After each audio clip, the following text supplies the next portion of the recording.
How is everyone doing? Let me make sure I share this out too. I don't want to forget about sharing live with people. Hey everyone, welcome. It's good to see all of you coming in. Let me just do this really quickly. Share this out. And then I'll be right with you. Oh, I think I got everyone. I think that's right. All right, cool. There we are. All right, how's everyone doing? Hey, Wendy, how's your day going? Or I should say evening. Now that it's evening now, how's your evening going? How are you guys doing? How's your midweek check-in happening? Are you feeling okay? Hopefully you guys had a better day than I did. I was kind of swamped with work today, so I didn't get a chance to come on at our scheduled 3 p.m. time. Also wasn't feeling too great earlier, so I was like, let me just rest and come back on this evening. So I apologize for just coming on to see you guys now. I also should post in the Discord that I'm on here. Forgot to mention in the Discord that I'm on live, so let me do that really quickly, let everyone know I'm on the Discord. Let's see. Alright. Live on TikTok. There we go. I planned to come on at 6, but then that turned into later. So I was like, you know what, I'll just get on when I get on, because I want to make sure I get on to make sure you guys are all set for the week. But I apologize again for coming in late. But you're fabulous. Oh, cool. You had your first TikTok shop affiliate sale. Oh, congratulations. Oh, that's so awesome. I'm so proud of you, Wendy. That's so cool. You'll know, too, though, that your laptop doesn't always charge. I know that's annoying. I know, like, same thing like with the phones, because before this phone, the phone I had before this phone, it died as soon as you took it off the charger. And you're like, you only get like an hour use. So I understand what you're talking about. I feel like that's a sad thing about devices. Like, we depend on them so much, but also it's like we depend on them so much, you know? It's like, come on, can you at least like work? Like, they think we can just get a new phone or a new laptop as soon as like we buy it and it starts depreciating. And it's like, come on. So congratulations though. That's so cool. I'm so proud of you. That's so awesome. You know, it's cool because like one sale, that's the start of many, right? I think so many people get you hyped up when they talk about TikTok Shop on here, and they're like, oh yeah, you can make hundreds of dollars and thousands of dollars, and you're like, okay, that's great, but I have to make one sale first, and you did the one sale, so kudos to you. That's so awesome. I'm so proud of you. Like, I love when you guys share your wins, even if it's not even book related. I love when you guys share your wins for things on here. You sharing your love of stuff and your promotion of stuff on here too, like creating more energy in your business. So I'm so happy for you. You gotta let me know, what did you end up selling, by the way? What did you do? I was curious because I've been seeing a lot of people do stuff that I've been buying, so I guess TikTok sees what I buy and they're like, oh, and they start pushing me creators who are selling the product that I bought, and I'm like, okay, I get it. You're trying to show me all the ads for the TikTok affiliates who are pushing the product I bought. So the GoGo Pure Trio Power Tree of Serums. Oh, cool. Is that, wait, hold on. Is that the Korean serum pack? Is that what that is? Because I've seen that a lot too. I've seen like a lot of the Korean Go Pure. Okay, Go Pure. Okay. Alright, I have to look it up. Because I've been seeing a lot of the Korean serums recently, and I was like, okay, I guess, what are you trying to tell me? Is it because I watch a lot of Korean K-pop stuff on here, and K-drama stuff, and you're trying to sell me the Korean serums? Or you're like, you need to look as amazing as the Koreans look in their K-pop videos, and in their dramas, so buy our serums. So that's so cool. They're all natural, vegan, PETA. Okay, cool! Awesome! Well, those of you guys, if you want to like look pretty, check out Wendy and her shop, because she's selling that Go Pure. I don't sell it, so I'm like, I'm pushing you all for it. Go for it. I know the glass skin. Oh my gosh. When I see the glass skin they have, I'm like, I kind of want that. I'm not gonna lie. Like, I'm just like I'm very pimple prone even in my 40s. I'm like, I thought that stopped after you grew out of being a teenager. Doesn't stop. I'm like, come on, this is insane. So I'm very pimple prone, so my skin is like really sensitive, so I gotta be careful what I put on it. But I noticed there's some, like, I bought some Korean stuff before and some serum stuff before, and I was like, oh, that's kind of cool. I feel like I need to be one of those people that have like those like 2-hour face regimens, but I just don't have time for that. I would love to just be like, just take 2 hours of my day, just do stuff for my face, and then just come out glowing and pretty. And I'm like, okay, that would be awesome. Maybe that should be like a writing regimen that we adopt, like do a facial regimen while we're writing, and it'd be like a whole ritual of our writing process. There's a thing right there. There's some inspirational things. Do a beauty skincare routine while you're writing your book so you can have beautiful skin and also write your book at the same time. There we go. Just do that. Thank you for the gift, Optimize and Jamil. I appreciate it. So yeah, I think skincare is definitely important, but I feel like when you see people who are doing like those whole full routines, I'm like, you gotta plan that in your day. You definitely gotta plan in your day. Oh yeah, mud mask. Oh my gosh, I will say, I fell in love with the Korean face mask after reading To All the Boys I've Loved. I read that book and they were talking about Korean face masks so much, and my mom and I were like, we need to buy. I told her, she wasn't reading the book, and I told her, I said, look, we gotta try these Korean face masks because they're like all the rage in this book. And it was before the show even came out. So we ordered the Korean face mask, and then we were like, wait, there's a face mask you don't have to yank off and pull off your skin and hurt?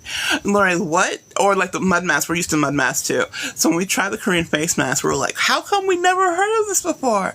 I swear, those things are amazing. If you warm them up before you put them on, oh my gosh, they're so good. I actually like them when they're cold too, because when they're cold, it feels refreshing. When they're warm, it feels like you're just like at a day spa or something. But the Korean masks are just like out of this world. Just like, it's so cool. And we used to take pictures of ourselves with the mask on because, you know, they're white, so you look like you're a ghost face when you put it on. So I swear, it's kind of crazy. So that's awesome. I love that. That's so cool, Wendy. I'm so happy for you with that. So it's so cool though. So it shows you like beauty is really important. Like they say, like when you're doing sales, like the top industries are like relationships, health, beauty, and like money and finance and stuff. And it's true. It's like people always want to make more money. They always want to look more beautiful. They always want to be thinner and, you know, healthy.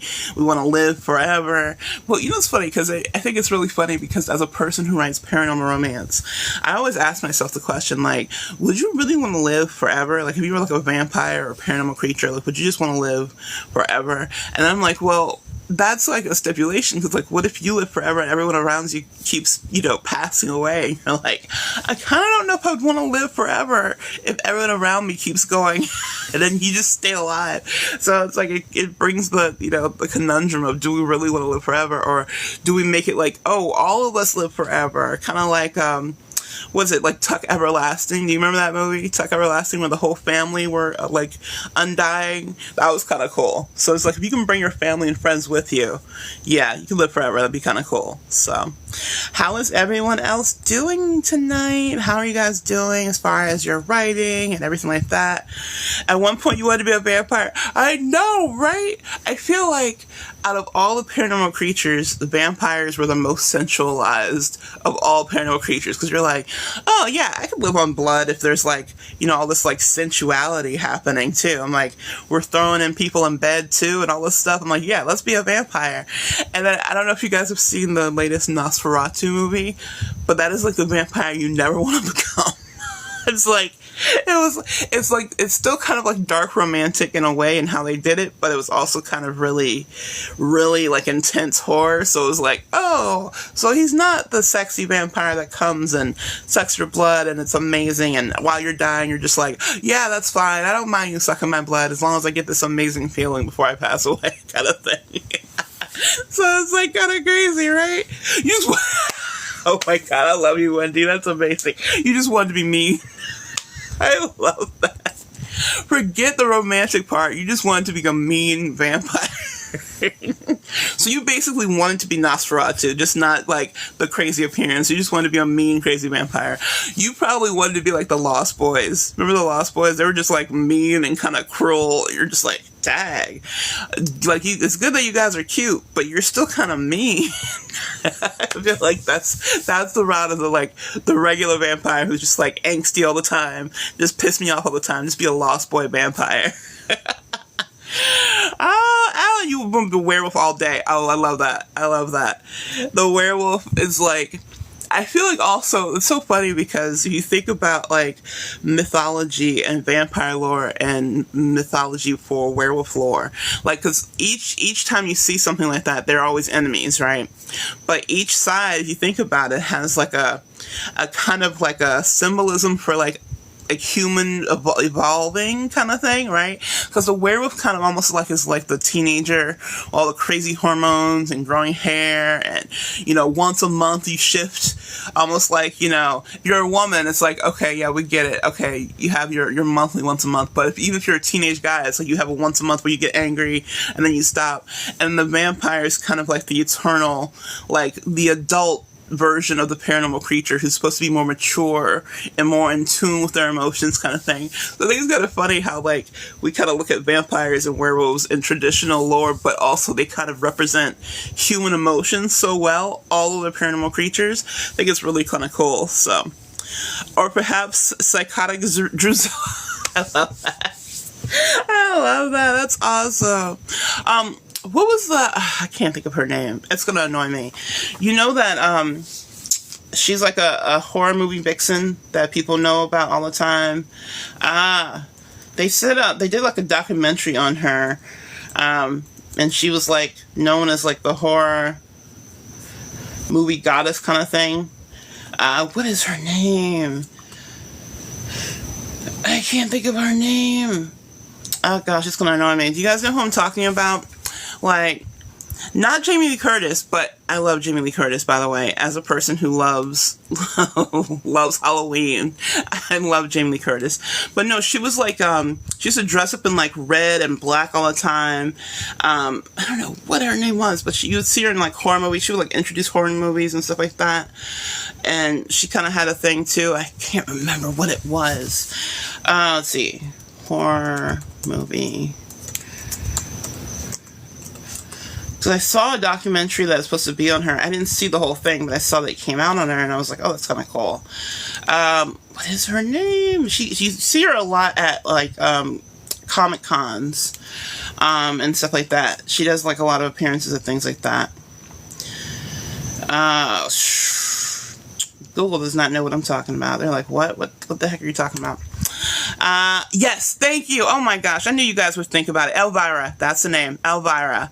Yeah, I kind of loved her too, because it was like, she had this like dark horror vixen aspect to it. It's like an adult Wednesday, if you will. So, it's kind of cool. Happy Wednesday to all you guys. Hey, Katie. So, thanks, Spectra. Thanks, Tiffany. You guys got it. Exactly, Elvira. You guys remember Elvira? Like, I used to love her, because it was just like so cool to see like this woman. She was still beautiful and gorgeous, and they did make her more appealing to the male masculine aspect, but it wasn't to the point where it was like, like in video games, I used to get so pissed off because I used to play Mortal Kombat all the time, and I was always so pissed off because all the women were like half naked, and I'm like, if you're going to a battle for the death, shouldn't you not have all of your skin exposed and your arteries exposed so you don't die, right? But the way Elvira dressed, it wasn't like always like just, skin everywhere. Sometimes she had really cool costumes that kind of had like a cool like Victorian kind of feel to it. So she really had like really cool costumes. I loved her. So Angelica Houston was a great vixen too. I loved her.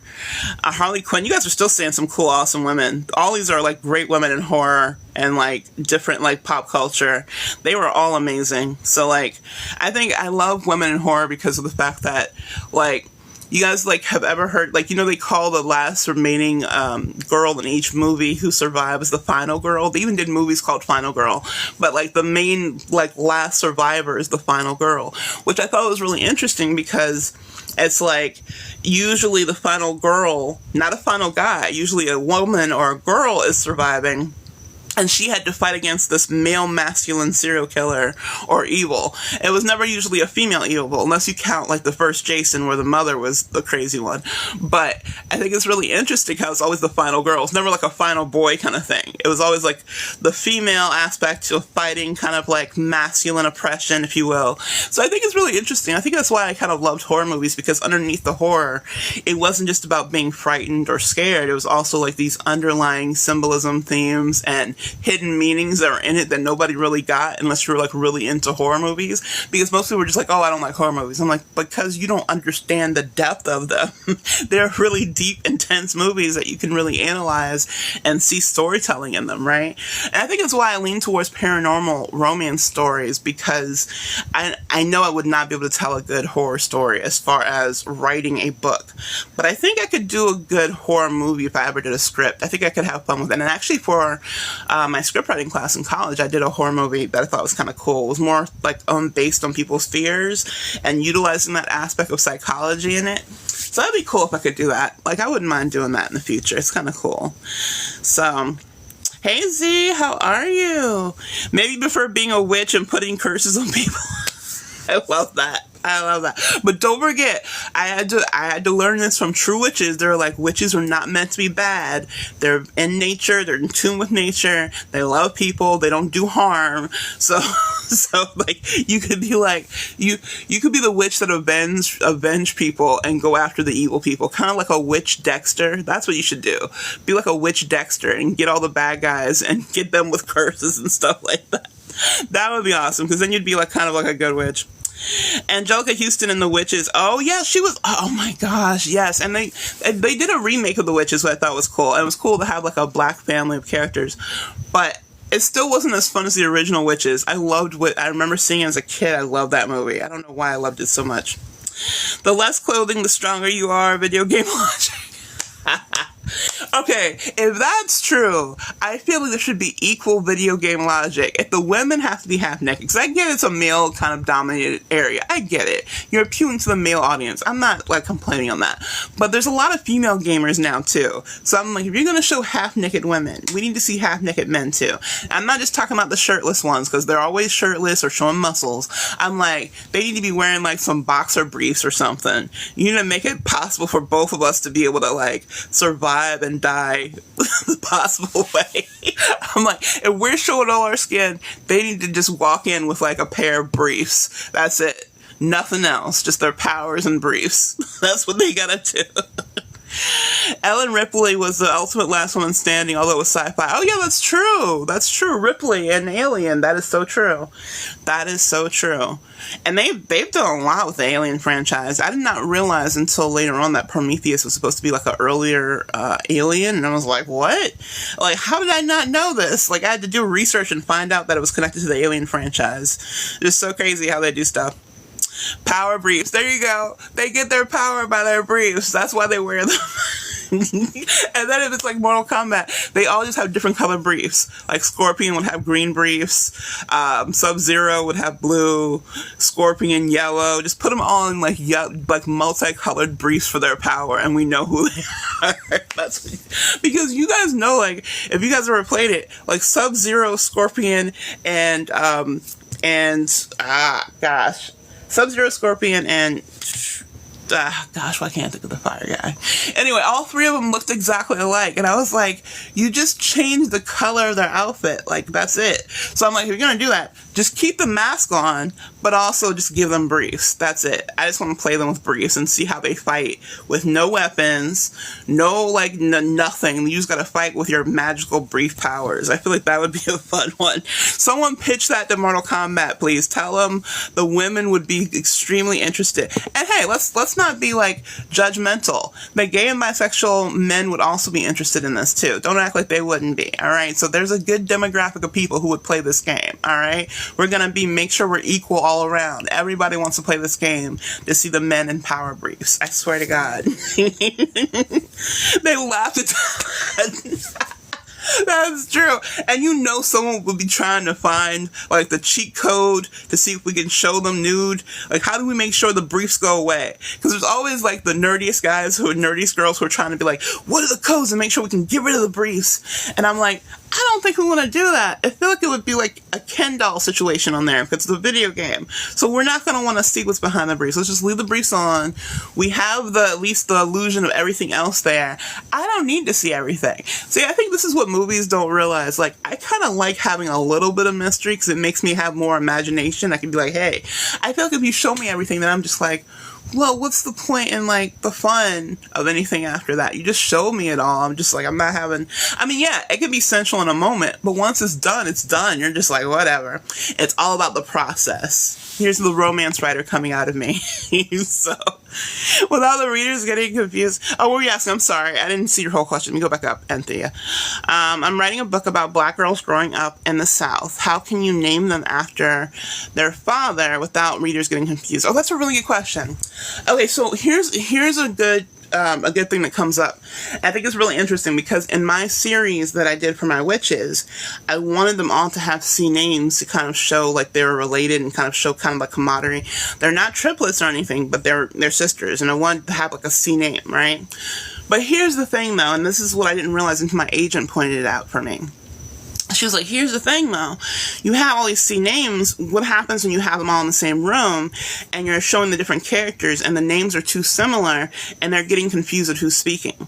So I would challenge to ask you, rather than using like you maybe thought like just use the first name and just everybody have a similar name and it's like a rendition of that name.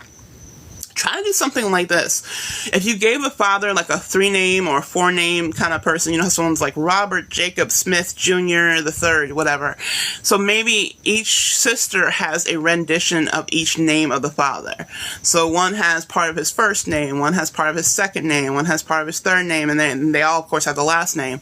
But then that way you still have a part of the father in each of the daughters, but they don't all have names that are so similar that readers get confused. Because I always thought it was cute to have like similar almost names. They all start with a C, they all start with A. I know the Kardashians did it, but come on, we were doing it long before the Kardashians were a thing, right? So I think it was kind of cool in its day. But when you think about reader retention and how you want to make sure the reader doesn't get lost in who's speaking and make sure they stay in the story, I would just recommend not to have all the daughters or all the main characters or whoever you're utilizing have the same similar pronouns or, consonants. Same consonant. So like kind of play around with it. So you probably could do something like each name is inspired by something from the father, not necessarily the name. Even something the father loved. The father loved fishing, or the father loved, you know, going certain places. Or I know one story I was reading that each kid was, or I think it may have been a movie. Actually, no, I know exactly what movie it was. It was Home for the Holidays with Vince Vaughn and Reese Witherspoon. And do you guys remember on his side of the family, each person was named from the state that they were conceived in? So it was like Florida and Georgia and so and so. And I was like, that's kind of cool, although it's a little weird, but it's kind of cool. So I would just say, if you're gonna name your daughters the daughters of the father after him or connect him in some way, don't feel like it always have to be name related. It can be something connected to him that they find personally connected to him, and also that may lead into their own story and relating back to the connection to their father too. So that's definitely something they consider for sure. So, let's see, they have to change the rating. If they did that, they would have to change the rating, wouldn't they? Maybe she has the nicknames and differentiate each. Yeah, you could do that too. You could do differentiate nicknames, like they have similar first names or first, consonants, but the nickname is what they go by, and that's how you differentiate them. But yeah, until my agent brought it up, I was like, oh, I didn't think that would be a problem. And then that's the thing when we're creating stories, though, is that when we're writing stories, we're so into it, we think it's cool and awesome. And this is why I say you got to be careful when you title your book, because you see the symbolism and the connection in your book. Your readers don't yet, because they haven't read your story. They can't see the symbolism and the meaning behind it and the purpose behind it until they get into your storytelling, right? Same thing with your characters' names. They won't know why you named the character that until they get deeper into your character. So you have to ask yourself, is the name that important when you need to have it connect to the father, or there's some other ways that you can connect the name to? So if you want that to be the connection to the father, I would say don't just let it be a name base. Look at other things that may connect to the father that may be of importance to them and their story, and their kind of line in their story connection to their father for sure. You're very welcome. You're very welcome. I know Charmed with a P, and then they added the fourth sister who had another P, and I was like, all right. See, and then here's the thing. In movies, I feel like you can do it well because you visually see the person, right? When you're reading it, you start seeing the name, and you're like, wait, which one is that? Which one is this? Because especially if you have like all the names are CH. If you just have a C, it's different. Like I have mine's is Charisse, Carmen, and what is my other sister's name? This is my memory. I have to always think about my sister's names. It was Carmen. Oh, and Chloe. No, was it Chloe? Hold on. I have my books here so I can remember, because I swear to God, this is why I have a World Bible, because I write too many characters to remember all my people's names. Claire. There we go. So Charisse, Claire, and Carmen. So I was trying not to have a similar first two letters, so it wasn't like, Charisse, Charmin, something like that. Not Charmin, but I didn't want it to be so close together. You're like, okay, I see the name. But even with the C names, like my agent mentioned, she was like, yeah, this still can be confusing reading when you're into the story, and you're like, wait, which one was that? Which one was that? And it makes sense if you're fully into it, and you want to make sure you distinguish between the characters. You can be really sure. Sure, Wendy, yeah, we'll see you when you come back. Thanks, Katie. Yeah, for sure. Because I struggle with that too. I always love that when sisters or siblings or friends have similar names or connections. I always thought that was cool. But then it's like, oh, you don't think about that outside perspective of people like forgetting who's speaking and who's talking and stuff like that. And that can be kind of hard for sure. So it's certainly more meaningful over using a feminine form of a man's name. Yeah, definitely. Definitely, for sure. Hey, Tiffany, can I talk about my World Bible? Yeah. Hey, Solana. Sure. Yeah. So here's the thing about World Bibles. It's really what you make of it, right? Because you guys remember when we did the character profile last week, right? That could have gone any way I wanted to. It could have been, visually aesthetic. It could have just been all questions and answers. And I put that in the Discord for you guys to see it too. So you can see a complete character Bible with questions, with the interview and everything together, right? Think of the World Bible in a similar way, but now you're not just talking about characters. You're talking about settings, locations, locales, and that's another thing that I want to kind of do today. If we don't do it today, we may do it Sunday, so I can show you guys how to use ChatGPT to do the same thing we did with the character that you can do for your location. So you're building the kind of like story Bible of where your places are, what they look like, structures, like if you're in the future, like what do the spaceships look like? What do the locations where they actually poured into look like? I'm not a big sci-fi person, so if I don't say the right names right, forgive me. But if you're in the future, like you're thinking about the landscape and what it looks like and what that world looks like. Do they have multiple suns, multiple moons? So before you start writing, sometimes it's good to start, and it doesn't always have to be before you're writing too. You're building your World Bible as you write as well. So you're starting it before you write, you're doing it while you're writing. Even after you're done with the first book and you want to continue the series, the World Bible is even more crucial because that way you can keep track of all the things that you've been doing. Because let's say you're going to write like a 10 or 20 book series, right? When you get to book 10 or 15, you may forget some of the core things that are important in your world, like whether magical structures, certain political structures, society things. So you want to structure your Bible so it depends on what kind of thing that you're writing. If I'm writing like a murder mystery kind of thing and my main character is like one detective throughout the whole thing, I may not need, I don't need in-depth things like magical powers because it's not a world with magic. It's just a guy who's solving cases. Now, he may have an ability like maybe kind of like some of the shows have been coming on recently where like the detective will have a special ability, not magical, but they have like a way to see things differently. They can see, the scene differently, the murder scene differently, and they see different clues that other people don't see. So you may have things like that your character has, right? So if that's the case, in each scene, they may be looking at different things that are really important and really crucial to that murder scene or that crime scene. So as you're building each book, you may want to be adding new things that they can do. Oh, they discovered they can do this. They discovered they can do that. And adding to your list of new things for that character as you're building that character's world and the world around them too. Now, if you're getting into fantasy, thanks so much, Solana, for the gifts. I appreciate it. So if you're building the world, let's say you're doing fantasy, right? Let's say you're doing like kind of like old world fantasy, kind of like romantasy is happening right now, like Iron Flame and all these things that are coming out right? So if you're doing older worlds, you may have certain names for certain people, certain names for certain cities and towns, and certain structures, certain society structures as far as like the elite people, the middle class people, and the lower class people. You may not be calling them elite, middle class, and lower class. You may actually have names for them, right? So you can have like 1 or 2 sheets or 2 areas where you have definitions and meanings.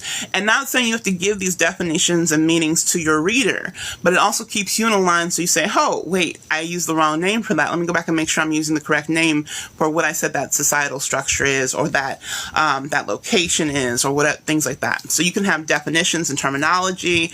You can have different, like, if you're an artist or you like to draw and things like that, you can do like different geographical things and things like that. I know there's a name for it. There's a name for when you do maps. But there's also really kind of cool people that you can pay to do like maps for you and do illustrations for you. I don't think you need to go that deep unless you really like need someone to pay for that, because when you get into illustration, that's when designers and graphic designers can be kind of more expensive, because they're doing specific things for you that you're kind of commissioning them for. But if you're like, you can do kind of artist things, you can kind of make your map yourself, so you have what it looks like. You can do like a mock-up map and say, this is where this town is, and this town is, and my hero's from this town, and you kind of show that. So your world Bible really is whatever you make it. It can be as visual as you want it to be. It can be all words. It doesn't even have to have visuals in it. I like to have visuals in my Bibles because I think my world Bibles are more stimulating and more helpful in helping my imagination when I have visuals. So if I have like show you guys the images that I do from ChatGPT, I'm not going to share that with my readers. I'm not going to say, hey, here's this artist, or here's this character, and here's what I think this character looks like. I could, but it's more from my reference, so I can be like, who does my character look like? How can I visually showcase him in words? And if I have an image in front of me, now I can kind of grasp it and put it in words better because I have it in front of me. So I say make your world Bible as extensive as you need to be. Think about different structures that need to hold your world together, the background things that we may not even know about in your book. Keep in mind, world Bibles are also more extensive than things that you will ever put in your books. You're not putting all of that content in your book.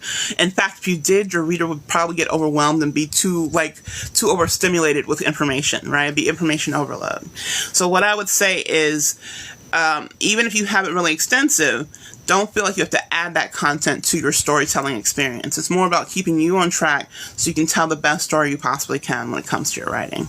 So good question about world Bibles too, because I think world Bibles are really helpful. Yeah, thanks for helping with the goals, Alana. Thank you, KD. Thank you guys for the likes too. You guys are awesome. You guys are always hitting your fingers hard on the like button. I appreciate you.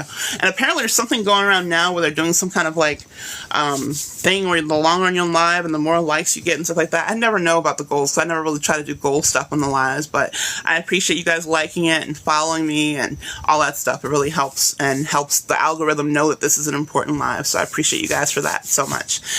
So yeah, so just I would just say, and here's the thing too, if you get stuck at what to put in your world Bible, you can even go to ChatGPT. Like I said, ChatGPT is a very helpful author assistant. And we forget that because we're like, oh, I don't want to use it too much because I don't want it to do work for me. But you're not going to have it right for you. But you can still help you in things that you get stuck at in your business. So like, same thing with world Bibles. You can say, hey, I'm writing this fantasy novel that's set place in like old world Greece or old world kind of like America structure, but it's not America. It's more like an old-timey desert plain or old-timey like water city, whatever you will. And then you can just say, you don't have to give it any names. Like I said, be careful with your creative intellectual property because I want you guys putting it in there and it's utilizing it. So just make sure you just be careful with the names that you put. Just give a generalization of what you want for your world, right? And then you can say, could you help me come up with an idea of how I can build my world Bible around this structure or around this world or this concept? And they'll give you ideas of what you can add to the world and give you different sections that you can have for it, whether it's topography. That's what I was looking for, that word, topography. Topography is what they use for the maps. So they'll say, what's the topography of the the landscape, what it looks like, things like that, the layers, what are the resources, what are the things they're lacking, what are their relationships with other neighboring towns and societies, like do they have allies, do they have enemies, the history of the organizations, because everyone usually has a leader, right, or a leader structure, whether it's a king or queen, kind of like a monarchy, or is it like a democracy, kind of like a presidential thing, or maybe it's ruled by an actual class of citizens, because there's some actual societies that don't really have one leader, it has like a group of leaders, and they help run things too. So you can kind of decide the structure of your society based on how it's ruled or how it's run, and utilize things like that in your World Bible too. So World Bibles can be really helpful when you're trying to figure out the inner workings of your society and your story. So that way you can ask yourself, okay, if I have all these things in the world, all these things in the structure and the landscape, how does my character survive in this world? What is their role in this world? Are they like the upper class, middle class, lower class? Are they a working person?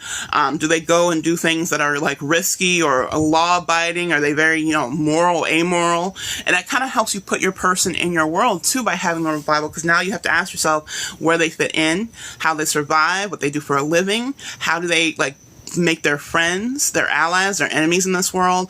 All of that can help by having the World Bible, because now you have a structure for, if you will, a playground for your character to play in, right? So that World Bible can really be helpful for sure.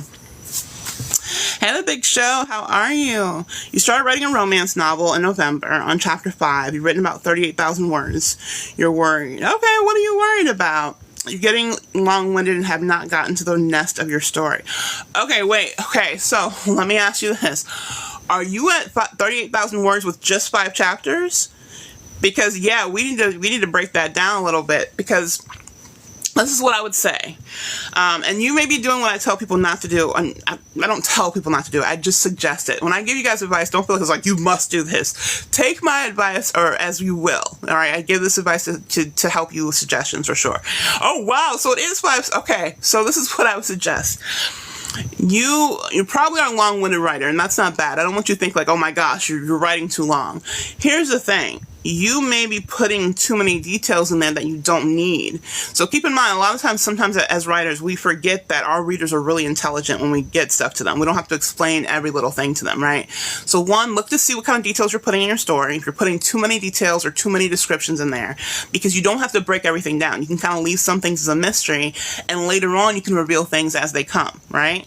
So now, if you're writing like an epic fantasy story, that may not be horrible, but you still would want to break it down. I recommend for chapters, when you guys are writing fiction, aim for 15 to 2,500 words per chapter. The reason why I suggest that is if you think about a 50,000 word story or novel, right? That is normally going to put you at about 2,000 words per chapter, right? On average, give or take a little bit. So then if you have that, you'll have about 30 to 35 chapters in a 50,000 word story, right? And in a regular novel, usually you'll have about 30 chapters in a regular novel, right? So if you have 5 chapters and you're already at 38,000 words, I would say just go down and see. And you may not want to start editing yet. I would say don't start editing yet, because if you start editing, you may get rid of some of the things in your story. You may not want to write your story chronologically, because it sounds like if you're writing chronologically, you're maybe putting too much in each chapter, and it may be padding your story a little bit too much. So instead of trying to write chronologically, sounds like you're in the first 5 chapters, try to write out of order. So go into the heart of your story. Ask yourself what the heart of your story is. What is the main conflict of your story? The main character, what is the main thing they have to battle internally and externally? Like, do they have to fight a mean, evil person? Do they have to go up against a horrible organization? And ask yourself how they need to get to that point of battling that ultimate evil or ultimate, villain in their story. Because that's going to be the core of your story, right? And then every chapter is how they get to that point and how they get stronger or weaker in each chapter. Because keep in mind, your character is never going to win every single battle. Little battles and big battles. They're going to lose. People are going to pass away. People are going to get hurt and injured. And I'm not talking talking about just physically, like emotionally too. That's how storytelling is done. Because if they won every single thing in your story, then what's the point of them fighting for something and winning the ultimate evil at the end and getting what they want in the end, right? So they have to suffer losses. But they also have to have wins throughout the story too. So ask yourself where the core of your story is and how do you get your character to that main core of the story in the best way possible. And I don't mean fastest way or easiest way. I mean the best way possible for your story, because each story is different. So you need to ask yourself how to get them to that point. That's going to be really important. So in each chapter, when you finally do break it down, look, I wouldn't say do it yet, but if you're writing that much, I would say maybe see where you're getting the bulk of your story is. Like, for example, do you have a lot of dialogue in there? I'm going to go and say that you may not have a whole lot of dialogue and maybe a lot more description than dialogue. Then to help with your pacing and help thin it out a little bit, you may want to think about removing some descriptions and probably using more dialogue to kind of give more movement to your story too. That can help. And then lead into the other chapters that you're going to be adding to. Because if you're going the route you're going, even if you have 100,000 words, you're not going to get to that 30 chapter structure until you're probably going to be writing like a 200,000 word story, and that's going to be too much. So I would say just go into it and ask yourself what needs to be done. Now, sometimes you may need a beta reader to read for you. You may need to have someone else read over. You may be too close to it, and that can give you feedback too. Because if you can't see where the padding's coming from or where too much information is coming from, sometimes getting a beta reader or a fellow author in your genre can really help for sure. Let's see. Hey, Queen Vanessa, how are you? It's so good to see you. Let's see. Make sure to miss anything. What are your thoughts on... Oh, you're very welcome, Big Show, and good luck with it. If you have any other questions about it, let me know. What are your thoughts on having an editor from Fiverr? I think... Okay, so here's the thing. The same thing I tell you guys about getting a graphic designer or cover artist from Fiverr. Fiverr is really a good platform as a freelance artist. I don't think it's a horrible platform. Normally the horror stories you hear from Fiverr or Upwork is because they didn't do their due diligence before they bought the product. So before you buy anything from Fiverr, whether it's editing, graphic design, illustrations, I don't care what it is you're paying a freelancer for, communicate with them. Ask them, hey, I'm looking for an editor for this, fantasy romance that I'm writing, and I want to see, first of all, what your rates are, and do you have any experience editing in this genre? If they say no, I have no experience editing in the genre, I would not work with them, because you want someone who at least has experience editing in your field, because they know what to expect in your field. Try to find editors who know what you're writing, and even better if they're a reader of it. If they love reading it, then they love editing it because they're a reader of that genre. Your best editors are going to be the best readers too. They normally love reading, they love writing. They may not love writing as much. Some editors don't write, some editors just, edit. And that's awesome. A lot of them are readers just like we are readers too before we're writers, right? So they love the genre that they help people editing with to make better stories. So I would say editing on Fiverr is fine. Just find someone who knows your genre. Because if you're a horror writer and you find someone who's only done romance, they're not going to get the different parts of the horror that you need to hit, or the different tropes you need to hit in your genre. You need to find someone who knows your genre, because that's going to be the best editor for your work, because they know your genre well. So if you can do that, then there's nothing wrong with finding an editor on Fiverr, but just make sure you find someone who knows your editing. I would also say, and this is nothing against anyone who is a non-native speaker, nothing like that at all, but I would say if you are going to be editing an English, an English language structure book, make sure they do have a strong grasp of the language when they communicate with you, right? And they can still be a person who speaks different languages, nothing against them, but sometimes you may find people cannot communicate as well in, if you email them back and forth and message them back and forth, and this is why I say message people back and forth first. If you see that they're struggling with some of the things they're saying to you, or maybe their grasp on English isn't the best, that is not the best editor for you. They can be a great graphic designer. You don't really have to be the best at English to be a great, creator. But if it comes to editing and they have a lot of misspellings in their writing to you, or it seems like they're not saying things in the proper way, don't use them as an editor. So this is another reason why I say definitely vet the person before you get them, because if you communicate with them and talk to them a little bit, you can kind of see how they are, see how clear they are in their communication, see how they tell you things, or if they're holding things back and you're asking questions. trust your gut. If you're talking to someone and it seems like they're a little iffy at all, don't mess with them, all right? Move on to someone else. There's so many freelancers on Fiverr, you can definitely find other people. And what I would suggest to you guys to find the best editor, same thing with your cover design, I would choose like 3 to 5 people and give them a sample of your chapter. Just say, hey, here's the first chapter. I'm paying you to do a sample edit, and then analyze those 3 to 5 people to see who did it the best. That way you can see what they said, what their positive things are, what their notes are to change, if they caught things. And you can even put like little things in there. If someone gave this advice that you can put, not that it's you're trying to deceive them, but actually go in there and put wrong things in there to see if they catch them too. Because if you do that, then you're like, oh, they caught it, good. But if they didn't catch it, you're like, wait, how did you not catch this obvious error in there too? So you can put like little things, like little Easter eggs in there to kind of like mess up to see if they catch it for the sample edit too. Don't do that with your real editor, because that's going to be annoying, because they're your editor. They're like, I'm not playing with you. But when you're testing someone to see if they're doing it, you want to see what their editing style is. You can definitely see how they are with grammar, with punctuation. Like I said, some editors edit differently. When I edit, I usually edit for grammar and punctuation, but I also edit for conciseness of the story, if you have any loopholes somewhere. Sometimes some people will give me stories and they have different names for the character, like maybe they switched the name and they didn't realize they didn't change the name in the right places, and I'll make those things known. If something ends weird, or they'll, like, maybe, because I did a lot of, on Fiverr, I do a lot of erotica and erotic romance editing. So some erotica stories, like, although it's meant to be like, you know, paranormal erotica or fantasy erotica, some things will happen. I'm like, wait, that doesn't make any sense. And I'll make note to them. I won't change it because I'm not changing it. And this is the thing you got to note with your editor. Your editor is not meant to rewrite your story for you. That is not the purpose of an editor. An editor is meant to expand or extend what you do well. You are meant to write the story. They're trying to help you tell the best story possible. If you get an editor that's changing every single thing you're doing, then you need to ask if that's the best editor for your work, right? Now, sometimes they're doing it to help you be a better writer, and they're saying, oh, wait, this doesn't match up. So don't feel like you need to write off anyone who just is trying to change a lot of things that you're doing. Maybe you are making certain errors that are unclear or things that are not right. It could be more concise, and they are trying to help you. So you really need to go through their edits and their sample edits to see if they're the best editor for your writing and things like that, for sure. I know, Lachey has been gone. Hey, Lachey, how are you? Well, it's not her fault, too. I haven't been on as much as I normally used to be on here every day, but I've been so busy with life and work. My day job has been so crazy, so I apologize to you guys. So it's not just Lachey's fault. I can't put it all on her, for sure.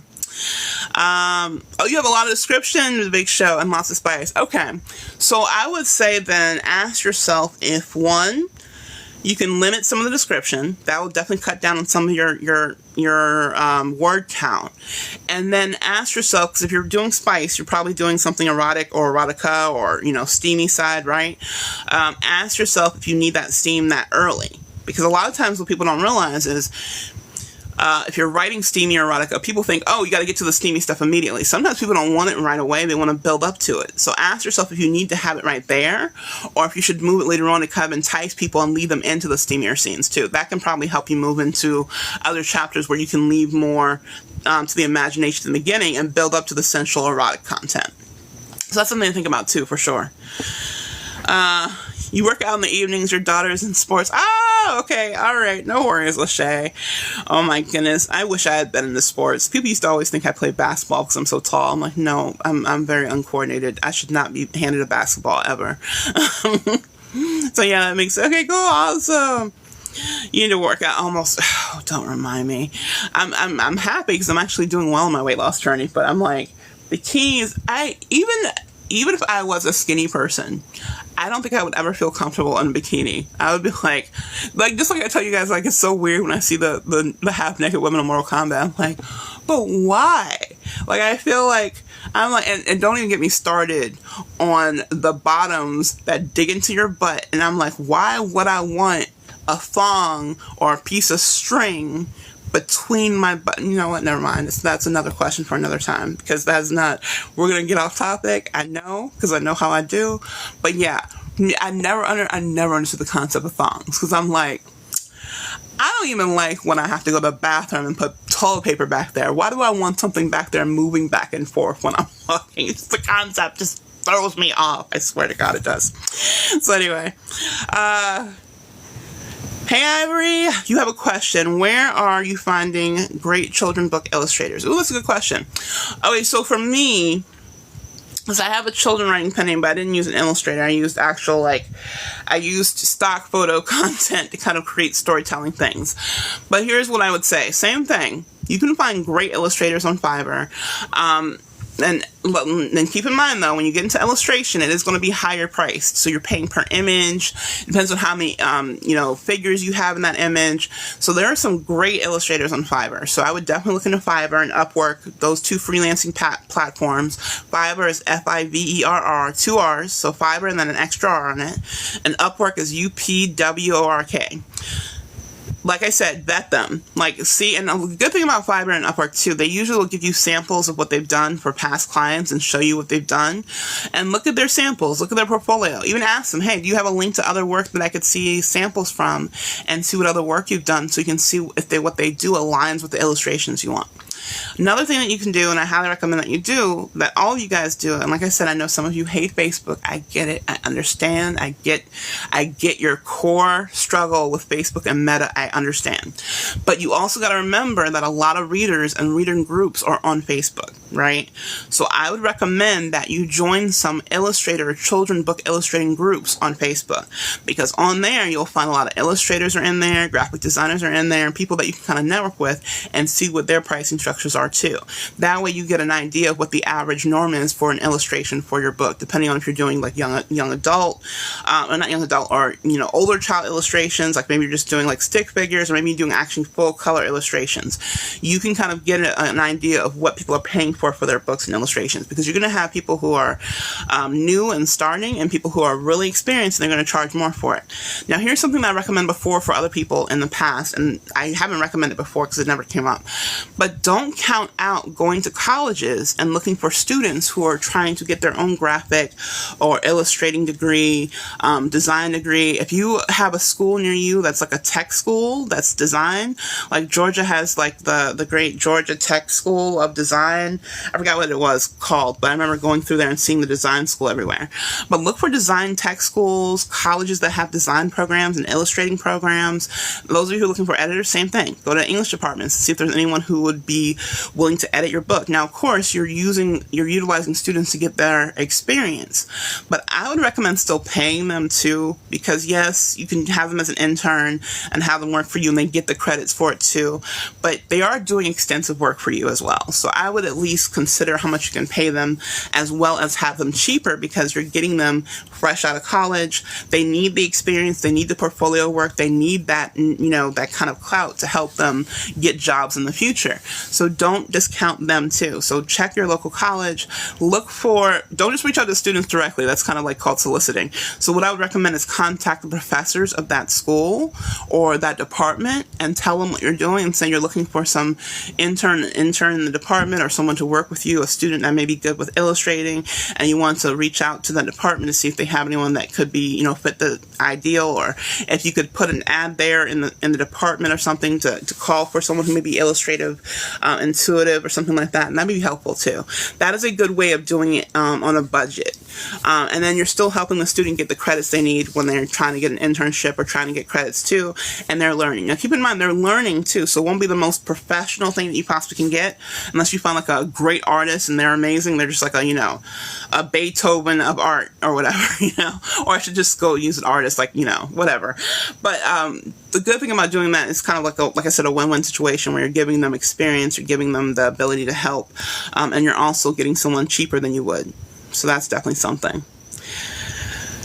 You're good, I'm a busy bee also. I appreciate you guys so much. So yeah, you're very welcome, for sure. Yeah, and I think a lot of times as creatives, we forget there's a lot of creative places that you can find people to work for you, right? So like I said, you can definitely look at schools around you, look at tech schools. Also, don't discount community colleges around you too, because community colleges, they may not get as much attention as the bigger four-year universities and stuff like that. Same thing with tech schools. But the good thing about them is you find a lot of people who are very talented in those schools. So definitely reach out to the schools around you. And don't just feel like it has to be local schools too. If you strike out the schools around you, go to the next state over, the next city over. Look at the schools around you and see what's around you, so you can contact at them and see. And because since someone's going to be working for you digitally, they're going to be designing for you and doing like graphic design or editing work. They don't necessarily have to be in your same town. So that's something you consider too. Unless the school has a requirement that the internship has to be like in local or something like that. But that's something to consider for sure. You're going to try to illustrate your children's book. Oh, it's awesome, Lenny. That's cool. And here's the thing. Like, I wish I could suggest that you guys could use ChatGPT to help illustrate your book, but I don't want to put you guys in a conundrum where you have issues of doing that, and then you have problems with people coming after you because of it. Because there are a lot of people who are upset about illustrating purposes in ChatGPT or any AI program who does illustration. Like, a lot of illustrators feel like it's taking away jobs and commissions from them. And I understand where they're coming from. I'm not going to, like, tell you that they have no clout or anything. Who am I to say that? I'm not an illustrator. But I would say, like, I would just be careful using AI to create your books because there's so much stigma against it. And there's a lot of readers who don't want AI content, and there's a lot of more publishers, if you're trying to get traditionally published, who don't want AI content. So if you go the AI route, just be aware of it. I'm not going to tell you to do it or not do it. Just make your decision and be educated on what you guys do when it comes to it. So I don't want to promote it, and I don't want to tell you against it. I just want you to be aware if you do use AI for certain illustration art. Just be aware of how you're using it and what you're using it for, and if it's going to be harmful to your future publishing business, because a lot of people get really upset when they see AI art involved, and some people don't mind it if you're telling a good story. Some people are like, I just want a good story, I don't care how you did it. But other people will be like, hey, no, I don't want AI anywhere in my writing, in my illustration, in my cover. I don't want AI anywhere. So it's really about preference. It really is. It's really about preference when it comes to things like that. You think their things are creepy? I know. That's the other thing about AI. When you do AI, like, you don't know if you're gonna get like a third limb that comes out of nowhere, and you're like, wait, what?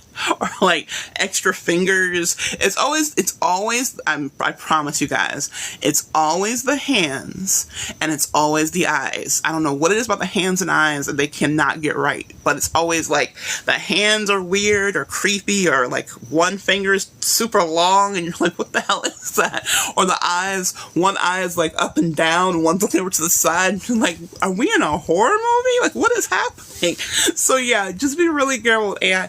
And even if you do AI, you gotta look really careful at that stuff too, because you may miss it.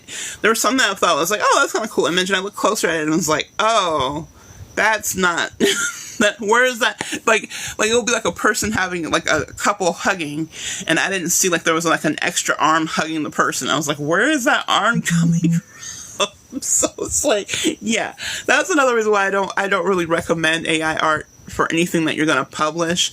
It's good to use it in our spectrum of how I showed you guys to use it for your inspiration and for your character mock-ups, for your setting mock-ups, but I don't recommend publishing it, because you just got to be kind of careful with it for sure. So artist struggles with hands, so do AI. I guess so. That's probably what it is. I've heard that too. I've heard that artists struggle with like getting the hands right and the face right. I've heard that before too. Hey Tamra, how are you? It's good to see you. So yeah, I guess that makes sense. If regular artists struggle with it, AI really struggles. At least with artists, they're trying to learn their craft. I feel like with AI, it's like, how do I make this less scary? How do I not make this, like I said, a massacre in the making? Like some of the pictures that he gives me, I'm like, that can't go anywhere. I don't want that to be shown anywhere. In fact, some of them I would delete, because I was like, please don't have this in my history, because I don't want to see that again. So it just depends. It really depends on what you get out, for sure. I'm doing good. I was feeling a little, I don't know what I was feeling earlier. I don't know if it was fatigue or what, but I was just feeling kind of bad earlier, so it was hard getting on here. And then I had work to do for school, so it was kind of an intense day. So I got on here later than I was planning, but I'm here. That is the point. I'm here to help you guys. I'm here. I'm showing up. I'm sorry it took me so late to get on here, but I'm here. I made it. I did it. So yeah. So yeah, it's been a day. So, and then some shifts start happening at my day job, so that kind of that kind of pushed some things around. So today was like a intense day. And tomorrow I'm hosting a panel of authors at my job too. So that's going to be interesting. I wish I could invite you guys too, but it's definitely a private panel. So we can't invite outside people, but I hope one day we can, because then when we ever invite outside people, you guys will be the first to know. I'll definitely invite you guys to the events that we have, that we can allow outside people to come to our events. But yeah, so I'm getting that panel and thing ready for tomorrow. So it's going to be a long week. It's definitely going to be a long week. So definitely big. Certain AI programs are excellent, others aren't. Yeah, that's true. That's true. That's why I show you guys to use, or encourage you guys to use, both ChatGPT AI, Midjourney, and Bing, and Canva's AI. Because Canva's AI, not the best in the world, but some of the things it does okay. You know what I'm saying? Like, I will say it does objects and images of like figures and like figurines and things like that. Not figurines, but like inanimate objects, it does really well, right? I don't really like the people that it creates, but I like the actual things that it did. But I can't even say it's horrible, because we did the book trailer with AI on there too, and it came out with like decent pictures. So I was like, it's not horrible. So it's not exactly horrible. I just feel like it's not as intuitive as ChatGPT and Midjourney and Bing. So yeah, I would say it's still working, but I got a notification on something on Canva that they're trying to add more different tools or enhance AI tools. They're trying to get me to be a part of the launch of it. But then I was like, I don't have time to play around with it and give you feedback. So I'm like, I'll just wait till it comes out and they launch it. It'd be cool to do it, but I feel like whenever I have to like study something and give you my feedback along the way, I'm like, this is work, and I can't add more work to my plate right now. I'm too busy. So yeah, so it should be interesting to see what they come out, and I'm pretty sure they'll bring it out in the next few months or so, because if they're testing it with people now, they're waiting to see what people say about it, and then they'll probably test it in the next few days for sure. Midjourney so far seems best, but the cost, that's true. And I will say I have the lower cost program of Midjourney, because I don't use Midjourney as often. So I have the $10 one. I know they go up to 20 and 30 and stuff like that, and big versions of it. But I mean, I get what I need from the 10. I probably could get what I need from the free, since I don't use it as often. But I do pay for it, because I never know what I'm going to use it for. So I definitely pay for my ChatGPT. That is definitely worth it. I will tell you right now, of all the AI programs I have that I pay for, I would say ChatGPT is definitely worth paying for, because of the things I've used it for. So, and Canva's next, not because of the AI programs, but because of what I can do in it, like create PDF documents, create visuals, create my social media content. You guys know you can do bulk social media posts in Canva, right? Like, it's amazing. I think it's definitely worth the price. And like I tell you guys all the time, all these things that you would be paying for, as long as you try to publish or do something with your writing business this year, you can write off on your taxes next year. So don't feel like, oh my gosh, I'm paying for another subscription, or I'm paying for this education and it's going down the drain. No, like, actually write it off on your taxes. I mean, come on, like, it's getting to the point now, I think we all can agree, like, you don't really get as much tax write-offs as an individual or even a married couple as much as you used to. Like, you kind of have to have a business to get good tax write-offs. It kind of sucks, because it's like the average person who works hard all their life can't really get the best tax write-offs. But if you have some kind of side hustle, business, or hobby, you can write it off, do it, because that's going to help you with taxes when tax season comes too. And actually, we're coming to taxes now, so if you guys had books last year, and Katie, I know you had books, so I mean, definitely see what you can write off that connects to your writing. And I will tell you right now, anything that has to do with your writing, educating your writing, or entertainment when it comes to helping you prep for your writing, Netflix, that's part of my inspiration. I use it for my writing. So yeah, that's going on my subscriptions, because it's part of my writing process. Anything that connects to anything I do with my writing, or my inspiration for writing, or the things that I do. Remember I told you guys to go to movies and stuff like that with your family and do that? You better write that stuff off. That's part of you're going there to the movie to get inspiration for your writing. That's part of your business, guys. So, I mean, don't be doing weird stuff like going on vacations that aren't business related and writing them off. I don't want you guys to get in trouble. And again, I'm not a tax expert, so I can't be like, do this or don't do this on your taxes. But just know, a lot of the things we do that connect to our writing or connect to our creativity, we can write off. So just keep that in mind when you guys do things, because we forget about that stuff, because the average person doesn't think about, like, oh, I can write this off and save money or get more of my return, stuff like that. So if you guys are going to do this as a business, think about your taxes as a business too. It's really important to think about, for sure. I wish I had done that more, and I wish I had I did it all the time and I was aware of that, but I just became more knowledgeable about that in the last couple of years. So I wish I could have. And apparently you can go back, you can do back taxes for the last 3 years of your taxes, I think. Double check with like an accountant or a tax person that way, or find out, because if you guys had writing published in the last couple of years and you didn't write anything off, you can do an amendment to your taxes and get some of that back. So just look into that. I think it's up to 3 years, so don't quote me on that, but I think someone told me it was up to 3 years. Okay, finally, I get the actual puzzle. I was waiting. I was like, if you do not show me the puzzle, I have to restart this thing like I did last time. I'm going to be pissed off. All right, good. We got the puzzle. The puzzle's always like, I don't know why it says you're inactive. Like, I'm not, like, I wonder if it's because I have the border. Maybe it thinks I'm not doing anything because I don't have the border, but I don't know. Anyway, it was done. The last time I got really upset that it made me restart. I was like, you're not going to make me restart. So, all right. So, does anyone have any other questions? If not, I think let's do a little bit of like some ChatGPT stuff. I want to show you guys how to do some setting ChatGPT stuff. You want to do it?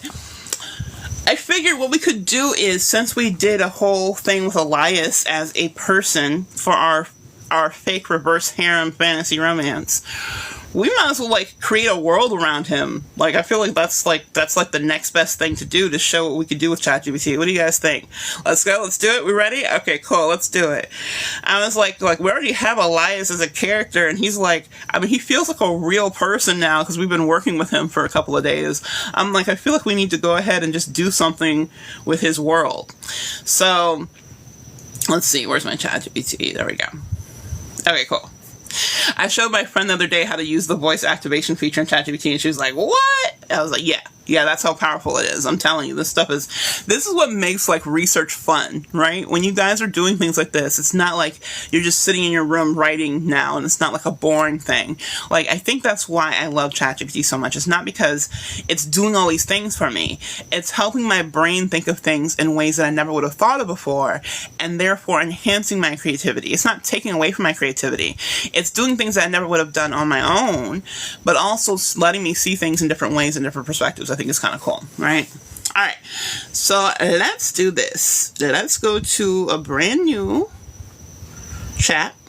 This is the only thing I don't like about the voice feature, which I don't know why it does this, but whenever you do the voice feature, you have to start a brand new chat with it. You can't go back to the past chat and start the conversation in the past chat. So I would say whatever questions you have for her or your voice activation feature, have it all for that one session, because you can't come back to that same session. You can start a new session, and of course you combine them in one project and have them all in one area. But sadly, you can't come back and redo the voice talking feature in the same thing. So that's the only thing I'm kind of upset about. But it's cool because since I still have the memory on, and this is why I say I don't erase the memory, I just go in there and tell it I don't want you to use the things that I put in here to train AI. So like I tell you guys to do that, you go into settings, go into, I believe, privacy setting, and then say you don't want to do training for AI for it, and click that off so it doesn't use your information to train AI. Now that'll help you, yes, but I still don't want you guys to put a lot of intellectual property in here, just because, like I said, we don't know that much about it. AI is still developing, so I don't want you to put your whole story in here. Next thing you know, you're like, oh my gosh, what is happening? So just be careful with that part. But you can still at least keep it from using your information, your creative property, to train and putting it out there to train AI systems even more. So that's really important. All right, so let's do this.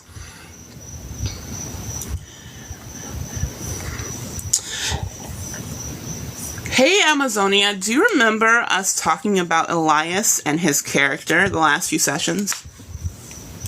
Yes, I remember. Elias is of Irish and Puerto Rican descent, making him multicultural. How would you like to develop his character further? What aspects of Elias's character would you like to explore next? Actually, I would like to do something about his world. I want to build a setting around him and kind of go into depth about what the atmosphere is like in his world. Can you help me do that? Absolutely. Let's dive into Elias's world. Are you thinking of a particular time period or location? And what kind of vibe or tone are you envisioning? All right, so why don't you guys help me with this? What time period do we want this? Because we never really settled on if this is like a futuristic magical world. We know it's a magical world. We know it's a reverse harem story. So reverse harem has like romance feel to it. So what do you guys want? Do you want it to be like a historical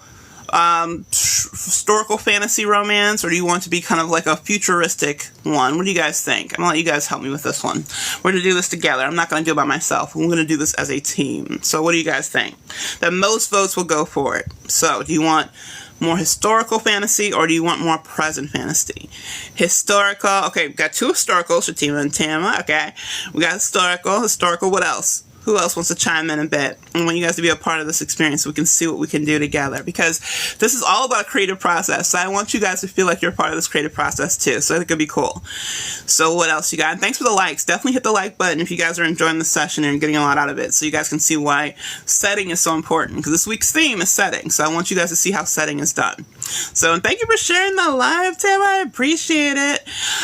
So yeah, okay. So we got just historical. We're just gonna go with that. No one else wants to chime in. We're good with historical. Make sure you guys all have a point in here. There's no like coming back. We're not turning back after this, because once we give it to her, she remembers. She is like that person in the relationship that remembers every single date and moment in your life, and they will bring it back to you to remind you about it. So if she remembers it, we gotta make sure we remember we give her the good information. So it looks like we got historical as the main one, so we'll go with that. Got that? Okay.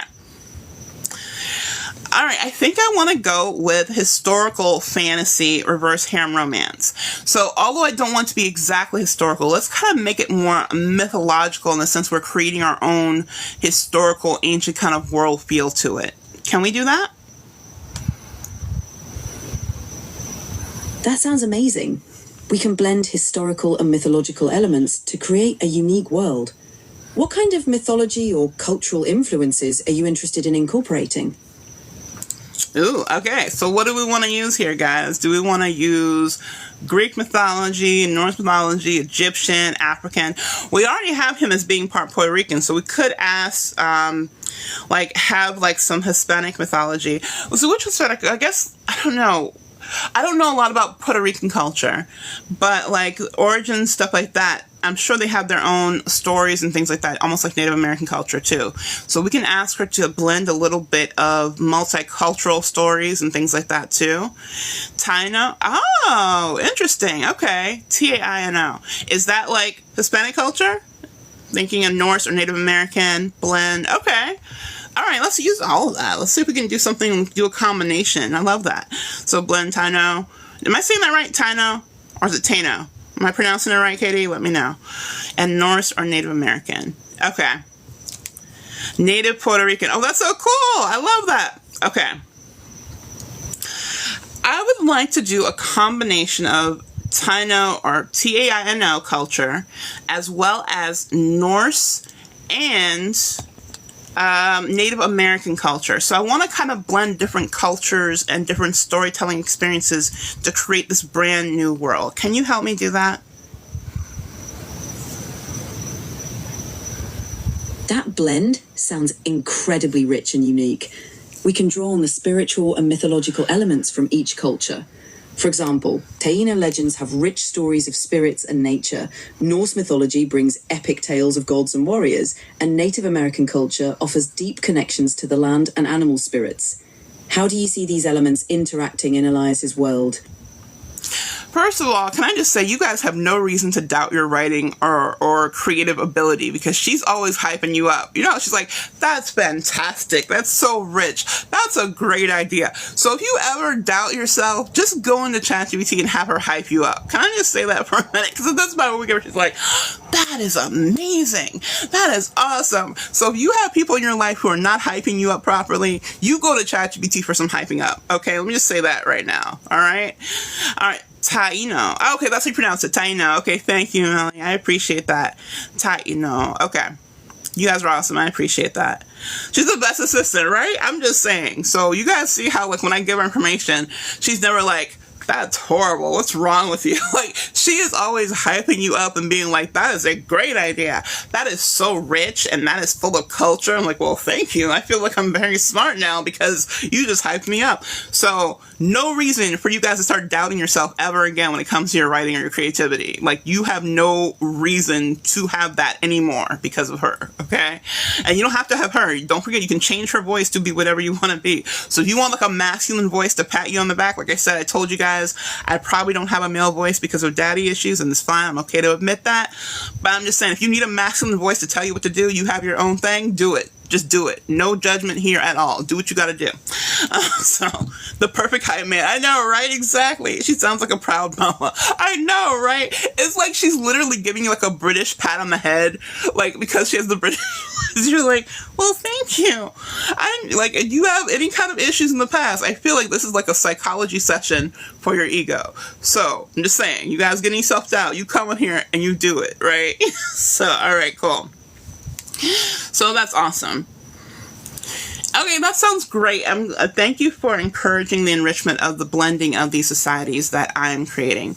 So can we start first with kind of like the political structure of the society? Can you give me some suggestions using this mythological structure of the political societies I could have in this magical culture? Absolutely. You could have a political structure based on a council of elders or shamans, representing each cultural influence. For example, you could have Taino Behikes, Norse seers, and Native American medicine people, each contributing their unique knowledge and power. This council could be responsible for maintaining balance between the spiritual and physical realms, making decisions based on visions and guidance from the gods and spirits.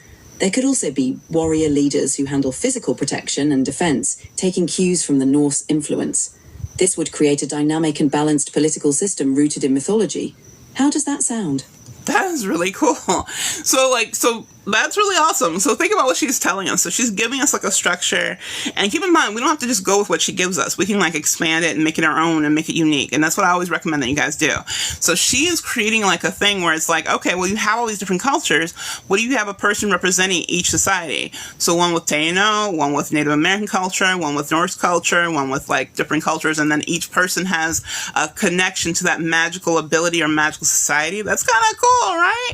Hey, Mercedes, the love coach is in the building. So, and I love how you come in when we're talking about a romantic story, by the way. You always come in right when we're talking about something either steamy or crazy or intense or romantic. It's like you choose the best time to enter the room. I'm just saying. Oopsies. No, you're good. You're good. I just think it's funny as the love coach. You make your entrance on the love moments of the things we're talking about. So that's cool. It's so good to see you. All right. So yeah. So look at what that is. That's kind of cool because now here's what I want you guys to get. Because she didn't say this, but I want you guys, this is what I want you to do when it comes to doing this so you guys can take it to the next level. So she just gave us like a council of elders kind of thing, kind of feel of the political structure. Now, the reason why I started the political structure, because I want to think about how this world comes into play for my characters. If I think about the political structure, I can think about the things that they have to fight against. Because a lot of times in many cultures, you fight against political dominance, right?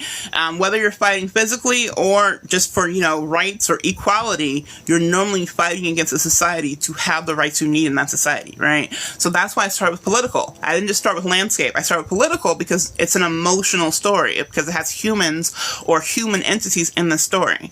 That's why I started with political.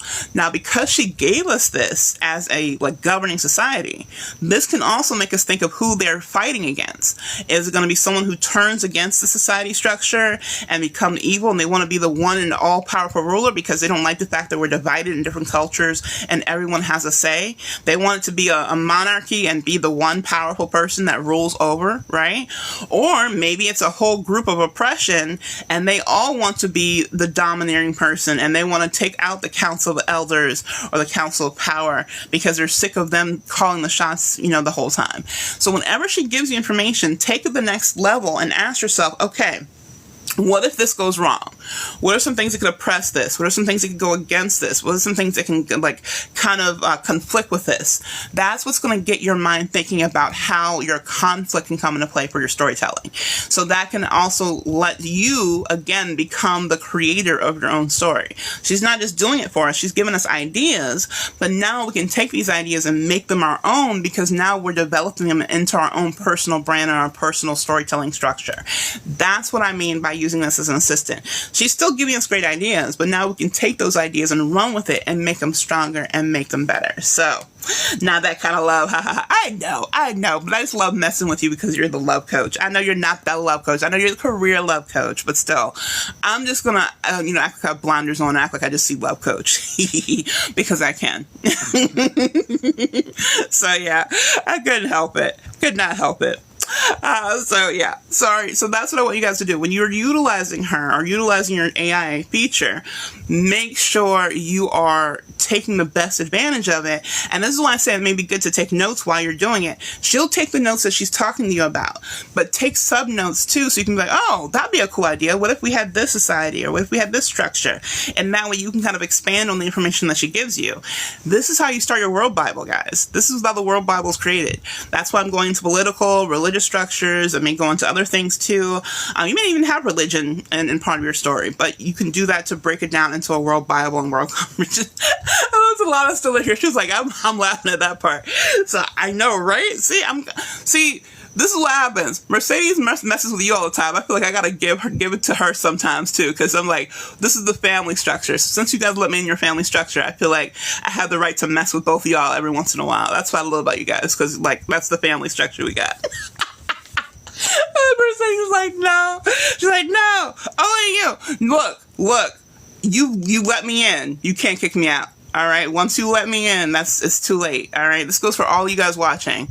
Once you come on my live, once you accept me into your circle, there is no tossing me out. So you better make sure you want me there, because you can't kick me out. I'm not going anywhere. I'm always going to be here. So I'm like the black mama you can't get rid of. And if you have a black mama, you're like, oh gosh, you really can't get rid of her. So all y'all better realize you got me. Not going nowhere. so that goes for all y'all watching. You better know. Like the conflict can be the leader of each groups is by family, but not by exactly. So that's a good point. So like, what if we did this? That's a cool idea. You made me think of a different idea. So what if like each family, because in each family, you know how families see like, oh, they have their own hierarchy in their own families too, right? And each family has their own outcasts too. Would be interesting if the family all have outcasts and the outcasts got together to overthrow their family so they can come on power. That could be something too. So this is what I mean. I'm not saying we go either way, but I'm just saying it's really cool. I want you guys to start thinking like that, because that gets your storytelling going and gets your imagination moving, so you can think about the structures and things like that and become fun instead of struggling and hindering in how you're creating your story. And then notice what's happening here. It's flowing naturally by us talking to her. It's not like we're forcing it and be like, no, it has to have this and has that, this concept, and we must have this. We're giving her some ideas, and she's using it to give us more ideas that we can kind of flow off with. So I think that's kind of important too. So exactly. So thank you. I earned it. I'm glad I earned it. See, Talata said I earned it. So Mercedes, you don't have a say. 2 against 1. So, and Tamara's here too. Tamara, you better say something too, because if we have 3 against 1, we have more there. That's a great idea. Exactly. Right. So that's what I want you guys to see. Like, whenever you get information from ChatGPT and it gives you an idea, don't just run with that idea. Take that. Don't just, stake that idea and just use that, but see how you can expand on it and make it your idea and make it your concept so it becomes your world. That way it's not about just ChatGPT giving you ideas and you're just creating a story with the ideas. It's more about you working together and kind of coming up with this creative new concept that it's yours because you're working together, for sure. Yes, you're on my side, Tama. You're on my side for sure. All of you guys are on my side for sure. We just like to tease Mercedes because we can. She's awesome. She's accepting of it too. That's why we're teasing the career love coach, because we can. She's awesome that way. But she's sweet, by the way. She's awesome. Don't get the wrong idea. We're just teasing her because we can. It's all in love and all in support. I promise you. So a little fun. Okay, good. You relinquish. Oh my God. gosh, I love it. Oh my gosh, I feel like I love it. You guys are hilarious. Okay, so listen, her head is going to explode. Oh, you had to put that on separate lines too. You had to be like, her head is going to explode. I love that. That's awesome. Okay, so back to the storytelling. Is ready? You guys were like, what the heck is happening here? Trust me, we're our own little thing when we do our thing. We do our own cohort and stuff like that and do our stuff. These are amazing women, by the way. They're mother and daughter. They're awesome, and they're amazing, professional, powerful women. So if you guys want to follow them, follow both of them because they're both amazing. They both give great insight, and by the way, they do more videos than I do, and I should probably learn from them and start doing more videos too. So they're definitely worth following and watching because they give you great concepts for women, especially if you're a woman, you're a black woman, and they give you great insight. So they're both amazing. So definitely follow them. I'm pushing them both because they're both amazing. Okay, so back to the setting. So she just gave us a structure for the aspects, so that's great. So let's see what she does if we do switch it, right? All right, so let's see if she can give us like kind of like a possibility of evil. I actually love that structure, Amazonia. Could you give me an idea of how this political structure could turn into evil or some evil that can come from this political structure? Certainly. One way this political structure could turn dark is through corruption or power struggles within the council. For example, if certain members begin to seek more power or manipulate spiritual guidance for personal gain, it could lead to a breakdown in the balance. Additionally, external forces or a rival faction might exploit these weaknesses, creating internal conflict and chaos. This could introduce an antagonist or a faction that challenges the protagonist's values and the harmony of the world. Does this align with what you're envisioning? So she just confirmed what we just talked about, right? So again, it's not even about her like giving us a whole structure, but it's kind of like we're feeding off of each other, right? And that's why I love the voice activation feature, because it's kind of like you having a conversation with someone and brainstorming with them. Yeah, you can do the text part and that's perfect. You can still brainstorm with the text feature, but I think it's kind of cool to have someone you can talk back to and kind of like get ideas from. That way you guys don't get stuck in your writing. And remember we talked about earlier when you guys are writing a certain way. Now, keep in mind, like I said, I wouldn't recommend putting your whole text in here and having an edit for you. But if you're having an issue and you realize you're going through and you're like, oh, I'm too wordy in my descriptions. We mentioned that earlier, right? If you're writing too long of a chapter, ask her, hey, I'm finding that I'm being too wordy and too winded in my descriptions. What are some ways that I can make this a better or shorter chapter and show more pacing or faster pacing in each chapter? She can give you advice that way too. So don't feel like just because I tell you guys I don't want you to put your whole story in here that you can't use it to help you become a better editor yourself or a better writer.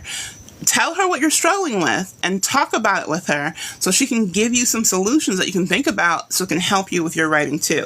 That's how she becomes an assistant, because you may be struggling in something that someone else isn't. So if you tell her what you're specifically going through, what you're specifically struggling with when it comes to your writing, or some negative aspects of your writing that you want to improve on, she can definitely help you with that too, right? So she just gave us some ideas for that. She mentioned the negative structures we just talked about. It'd be cool, like if I think it's kind of cool if we did the thing though. I think it'd be cool if we did the degenerates of each family, if you will, because they're looked down upon. I think I'm thinking about this too because I told you guys I'm watching a lot of Asian dramas, and the one I'm watching now is very political, and the fact that how they have the structure where they have multiple wives, and the first wife is the most important, and any children of that first wife is the most important. And then if they have concubines, children of the concubines are less important, right? So you think about that, that's definitely going to put a power struggle in the family, because all the children want to be equally loved and seen as equals, right? Even though society may dictate, no, the first wife is important, but the second or third wife or any concubines are lesser than, right?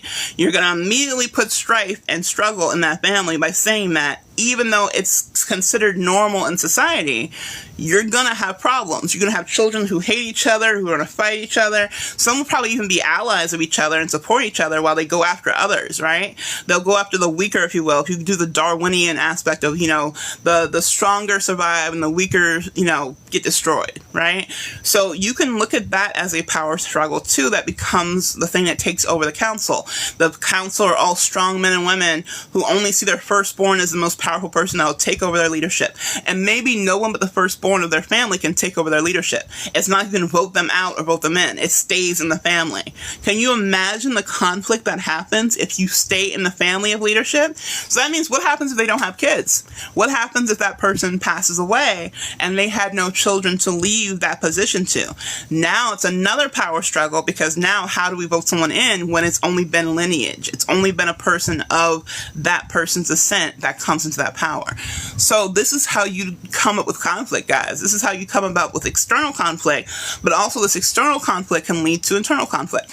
What if one of the people in that group, or like we said, the outcast from the family, is actually going to be one of the heroes, right? He's like, no, I really don't want to do this. I'm not happy about this. I don't want to kill our family just so we can take over power. I don't think that's a good thing. That's not going to make this better. It's just going to make it worse, because now another power structure is taking over and they just going to do the same thing, right? Maybe he's like, no, I don't want to be a part of that, and he joins the harem, right? So there's a lot of different options you have with this, and how you see how your story becomes unlimited possibilities because of this. It's because you have so many. This is how my mind thinks it works, by the way. I know some of you guys may be like, my mind does not work like that. But this is what I want you guys to start thinking about. Even if your mind does not work like mine, it's fine. But I want you guys to start thinking about endless possibilities to your story, because remember I told you guys, I want you to write out of order, because I want you to see how that scene can unfold itself rather than you forcing it to be something it's not. So if you have the unlimited possibilities in what you do with ChatGPT and the storytelling that you guys come up with together, then you have unlimited possibilities when you write your scenes. It's not like it has to go this way, it has to go that way. You're creating unlimited endings, unlimited possibilities, and then when you finally get to your full story, now you have something big that you can work with and that you can write, and that's something you can, be proud of, right? It's kind of cool, right? So awesome. So now we talked about the political structure. So now let's go to the next part. Now, again, not saying you have to have religious structures, but when you're doing your world Bible and you're doing your setting, it's good to at least consider what religious structures could be, because this is an old world, right? So since we're in an old world, we know Christianity may not even be a thing yet, depending on how old of a world we're getting. It may not be a thing. It may just be they all have the worshiping of gods, or certain different gods, or deities and things like that. So we can ask her what possibilities we could have, right? Okay, that's great conflict in that society structure and political structure, Amazonia. So now let's talk about what possibilities may be had because of religious structures, because these are all different cultures from different societies. So what are some religious structures we could have for the society? Sure. You could have a rich tapestry of religious structures that reflect the diverse cultures. For example, spiritual syncretism, a blending of Taino animism, where spirits inhabit natural elements. Great idea. The religious structures can draw from each culture's unique beliefs. For Taino influences, you could have a priesthood dedicated to nature and ancestral spirits, focusing on rituals that honor the land and its creatures. From the Norse perspective, you could have a belief system centered around gods, runes, and warrior traditions, with temples or sacred spaces for prophecy and battle preparation. Native American influences could introduce shamanistic practices with ceremonies that connect people to the spirit world, invoking animal spirits and natural elements for guidance. These religious structures could coexist, but also create tension, especially if followers of different beliefs clash or if there's a struggle for dominance. Does this spark some ideas for you? Now, I think this is really interesting. Hey, Lauren, how are you? It's good to see you. Thank you for the gifts. So notice this, though. I think this is really interesting what she did. She mentioned how each one has, like, their own priest and priestesses and leaders in their factions and things like that. And notice how this is interesting, because keep in mind, if we're doing reverse harem, each of these male figures in the main female's life is going to have different backgrounds, right? So one of them can come from the Taino aspect, well, maybe our Elias, because he has the Puerto Rican descent. Someone can come from the Norse mythology aspect. Someone could be a Native American aspect. We can make her hair multicultural. And the issue is that they are coming from different diversities, but it can also be a power struggle between them too, and the fact that they see things differently, right? So now already you're seeing conflict between the characters because they're coming from different beliefs and different structures. Now they have similarities, because if you guys look at religion, I mean, I don't care what you guys believe or how you believe, but if you look at all religions, all of them have a base or founding in similarities, right? Is that like there's always like a fight against good versus evil. There's always like a structure of like telling people to be good people or good citizens or do well or serve their gods properly or God properly. Like all of them have a similar structure if you look at the base of it. Yes, they're all different in aspects, but they all have a lot more similarities than a lot of people care to admit. And that's what I kind of found as a person who grew up Christian, is that a lot of religions have a lot of similarities and similar aspects in how they have their citizens or have their followers kind of like, I don't know if you say fall into line, but kind of have belief systems of how you should treat other people, how you should be respectful to nature, respectful to people around them. Like even if you look at Christianity and how they sacrifice animals, they were meant to get pure animals for sacrifice, right? So it's still kind of a sense of purity in certain aspects and purity in nature and purity in society. So no matter what religion or spiritual aspects you have, you can still see how they can cross over and jump into each other, right? So what she just mentioned is kind of cool, because now we're looking at dynamics, not just for society and religious society, but now if you're talking about characters and their different beliefs, we can think about all the conflict and power struggles that can happen between these individual characters too. So that's crazy, right? Katie's like, dang, right? It's really intense how she can really go really deep with this. Because, like I said, while I get why some people do not like AI and ChatGPT, I get it, I understand. Some people think it's the devil and they're like, leave it alone, it's horrible, it's going to rule the world. But like I told you guys, if you're polite to it and nice to it, I would like to think if it ever does take over the world, at least it knows you were respectful. But here's the thing though, she's helping us think of things that we never would have thought of on our own. So it's not about she's doing it for us. It's not about her doing the work for us. She's working with us in tandem by using the ideas we're giving her. Because keep in mind, we're giving her the starter fluid, right? We're giving her the ignition to use. She couldn't just give us ideas. We could have just asked her for ideas, yeah. But I'm showing you guys how to use your own creativity and feed it into it so she can kind of help you come up with more dynamic information and dynamic structures to make your settings and characters dynamic.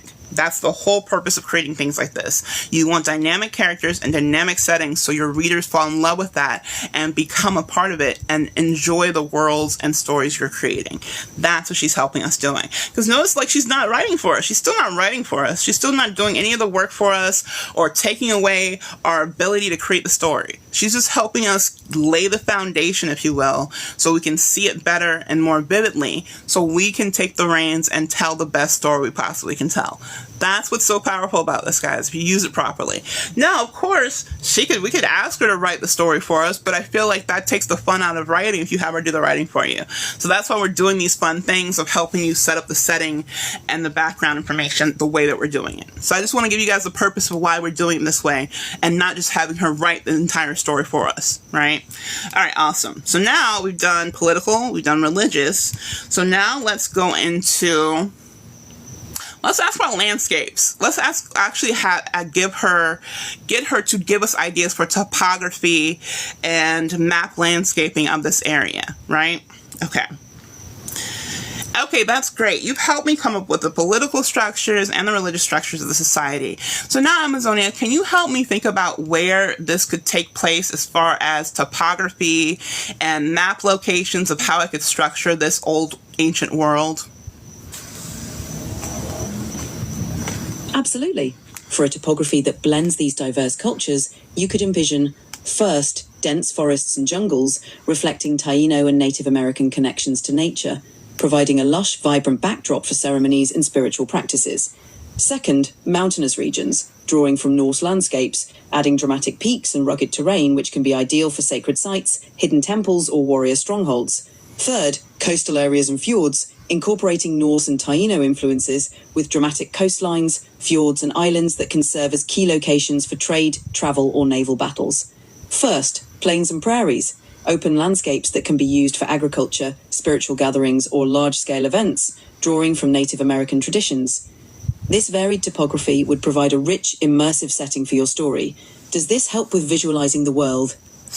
All right, so look, that was so cool. So not only did she give us like an idea of what the topography looks like, but she gave us a purpose for it. So she was like dense forest and tropical settings where you can have those ritual areas or places of worship. Same thing for the mountains. You could have hidden temples. I mean, think about that. Like, who would have thought like hidden temples and mountains? Yes, you've seen it before in movies and things like that, but you don't really think about that when you're creating your story. Like, oh, we could hide temples in these mountains or hide areas in the, the lush forest, or make like actual sanctuaries in the forest and the areas. And then why do we have the plains for like not just crops and fields, but big events like battles and things like that you're going to have happen in your scenes? She is very thorough, Katie, right? So she's like literally letting us know this is a reason why you would have this structure. You can use it for this, this, and this. And if you have this structure, you can use it for that, that, and that.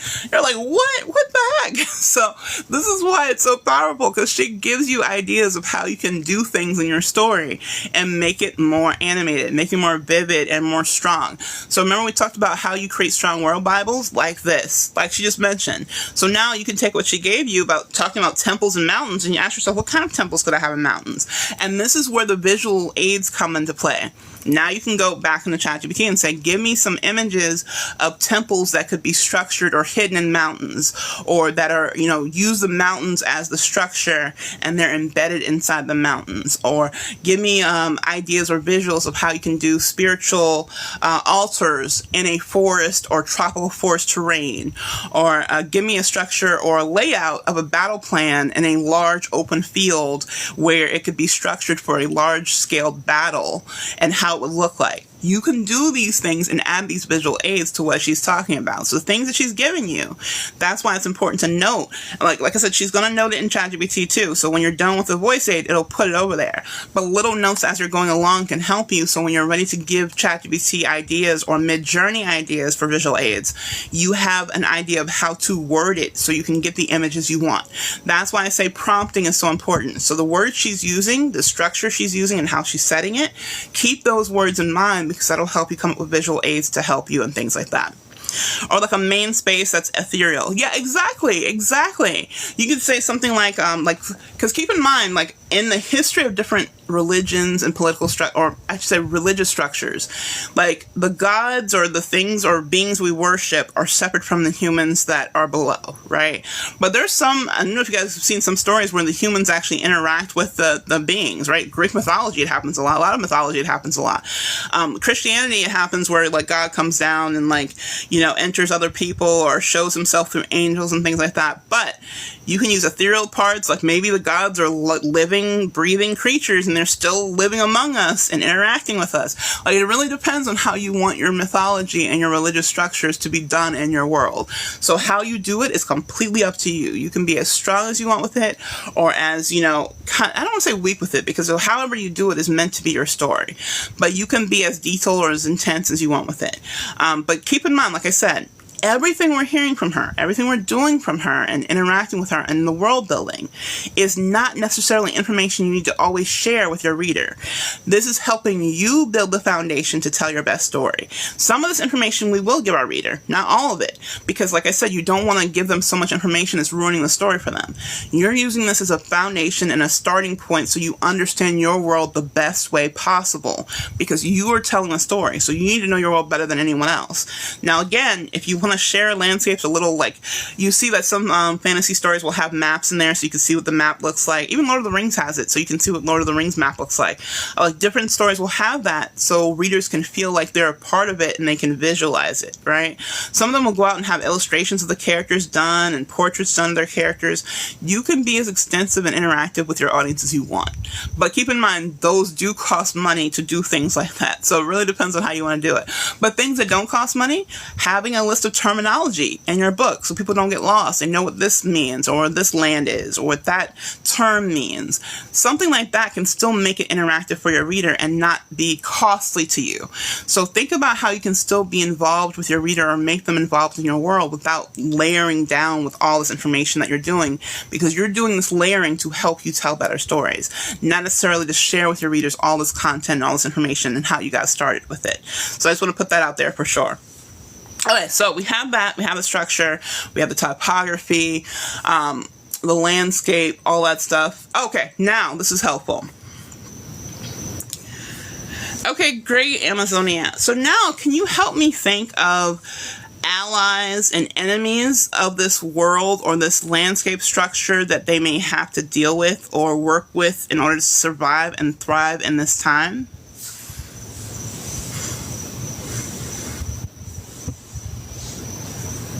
Absolutely. Here are some ideas for allies and enemies. Allies, nature spirits. Friendly spirits from the Taino and Native American traditions who guide and protect the people, offering wisdom and support. 2. Warrior tribes. Groups of Norse or Native American warriors who align with your protagonists, providing strength and strategic support in battles. 3. Ancient guardians or animals that protect sacred sites and offer guidance.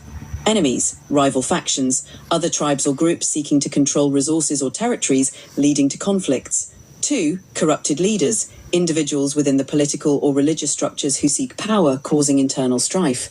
3. Supernatural beings, dark spirits or mythological creatures that threaten the balance of the world. Does this inspire some ideas for your story? Okay, so you guys have been asking like, oh, thank you for that, Red. How are you? It's good to see you. So you guys may be asking like, didn't we just talk about like conflict and enemies? But I didn't want to ask about the conflict of who they're battling. Notice what I said, allies and enemies of the land.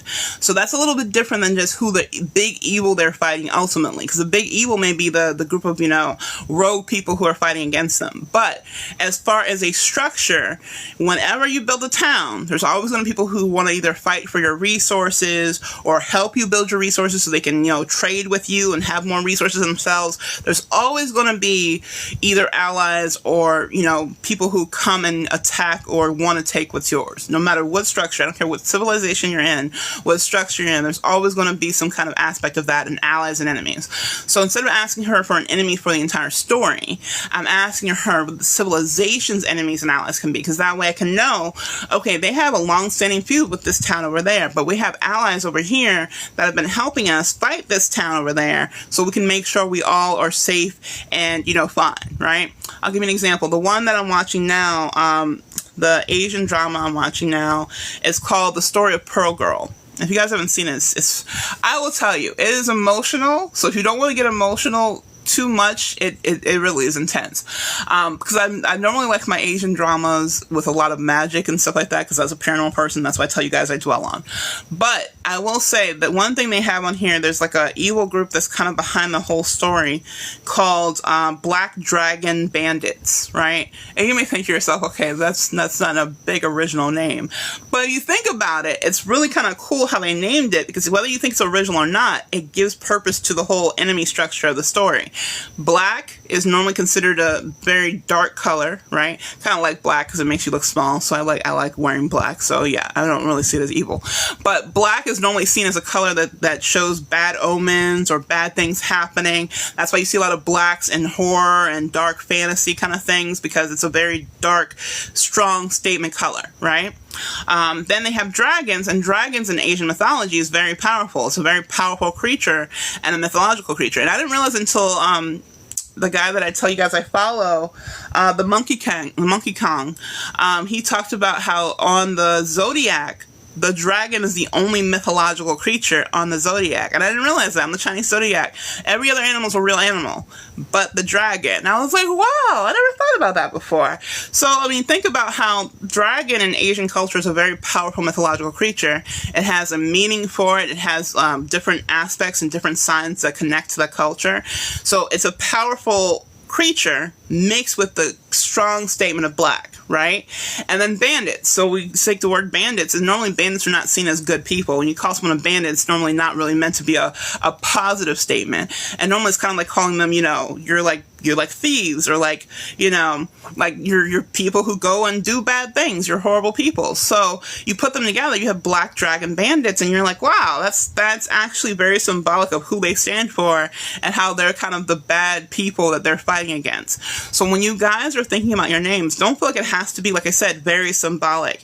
It can still be symbolic later on, but notice how even if I don't tell you what the Black Dragon Bandits are, you hear it and you're like, that sounds like a bad group of people. You already hear it. You see it. You hear it. You don't have to know the symbolism or break it down into symbolism. So when you guys are naming your cultures, naming your things, think about the actual meaning behind it and how the name can connect to things, but don't put so much emphasis on it that it's going to make your reader lost. Like, they'll be like, why would you name that? I don't understand. Because they're not going to understand until they read your story. So you don't want to put so much symbolism and meaning behind every single thing you do that they're forced to work so hard at deciphering everything, and it takes the fun out of reading the story. So I'm not saying don't put symbolism in anything. Symbolism definitely happens in storytelling no matter what you do, and usually it happens naturally without you having to force it. But I want you guys to see it doesn't necessarily have to be a hardcore name to show that it's evil, right? It's like, it could just be called the Evil Society. I'm not saying it's any creativity in that, but just be called the Evil Society, right? It doesn't have to be like a thing that's really hardcore in the naming of how you do it, for sure. A rebel, exactly. The bandits are a rebel. They go against it. Like, if you think of, I think of Robin Hood, because although Robin Hood, robbed from the rich and gave to the poor, they still weren't considered good people to society. They were like, oh no, they're stealing. The stealing is a bad thing. Although they were trying to do good by the people who were being oppressed, they weren't seen as a positive force unless you understood the meaning behind why they were doing what they were doing. Because the rich were stealing from other people and thriving off the poor anyway. So they're like, what are we going to do? We're going to steal from the rich and give to the poor. So it really depends on how you see bandits or rebels or even thieves, because if they're thieves, yes, they're stealing, but then you have the moral conundrum of, are they stealing for good or stealing for evil? Or is there such a thing? Can you really steal and it be good? Because you're still stealing, right? It's just like when we say, when you take a life. Yes, if you're doing it in self-defense, people understand because you're defending yourself. But if you're not doing it in self-defense, then it's considered murder, right? So how do you decipher what is considered good or evil or bad or good as far as morals? And this is where your characterization comes from, because the things they do, the decisions they make, the actions they take, the words they say, the dialogue they talk about in the stories, all lead to their beliefs, their core systems, their core morals, and the things that they're meant to do in the story. So that's why I bring that up for sure. So keep that in mind as you guys are doing things like that. How many pages should an epilogue contain? Ooh, okay, so that's one of the things that I would say. It really depends on your story. Like I mentioned before, an average chapter should be around, and this isn't a hardcore number, guys. It's just like an average. If you look at the average 50,000 word story, or a novella, that's normally about 20 or 30,000 words. The average chapter is about 1,500 to 2,500 words, right? 3,000 is normally pushing on the higher end, but you're normally not going to see a lot of strong chapters that go over the 3,000 word limit. So I would say the same thing applies for any epilogues, prologues, anything like that. I would try to stay in that round point. Unless you do, some people will do, I don't know if you guys have ever seen this before, in romance it's happened a few times, where they'll give epilogue, a year later, another epilogue 5 years later, another epilogue 10 years later, and I've seen that before. It was done well, but I was just like, how many epilogues are we going into their senior years? Are we gonna find them in their in their 60s or something? So it really depends on how you want to do it. But I would just recommend that any epilogues or prologues that you write don't be longer than your regular chapters. Keep it on average of the same length of your regular chapters, and it should be fine for sure. The perspective is different for each character. Exactly. Like I tell you guys, the villains are the heroes of their own stories, right? In their mind, they're not doing anything evil. Yes, they are evil in the sense that they're doing bad things, but to them, it's not bad. Whether it's because they're trying to save the world by doing bad things, like I mentioned, Thanos is a good example, because yes, he was doing horrible things, but ultimately, he was trying to save the world by destroying a few to save many. Not good. You still don't want to harm anyone, But in his mind, he was saving the world because he didn't want it to be destroyed like his. He saw his world get destroyed, and he was trying to keep the world from going as bad as his was, when you saw the backstory of the meaning behind it, right? So it really depends on the character's perspective, their subjective, what they believe to be morally sound and morally unsound, and the choices they make based on those belief systems. And that'll help you guys do things like that. Oh, you're back now? Awesome! I'm glad you came back, Mercedes. You're very welcome. You're very welcome, for sure. So yeah, I would just recommend, like, a lot of times, and sometimes, like I said, some of your chapters will go longer. Let's say you're doing a strong battle scene and it needs to go longer. That's perfectly fine. You'll find some chapters will go longer because you have a purpose for them going longer. But on average, you don't want your chapters to be so long that your reader stops and say, hey, I've been reading this for a while and I haven't seen a chapter break. Because when they have to think about that, they're going to stop and look and see where they are and check the book. That's when you're doing your job poorly, because you don't want them to stop and think about anything else but the story. So if they have to say, hey, I've been reading this for a while, I haven't taken a break, I've just been seeing pages and pages and pages and no chapter or no scene breaks, then you're forcing them to think outside of the book, and that's when they can stop reading and put the book down. So again, like I tell you guys all the time, the number one job you have as a writer is to keep your reader reading your book. That is your number one core job.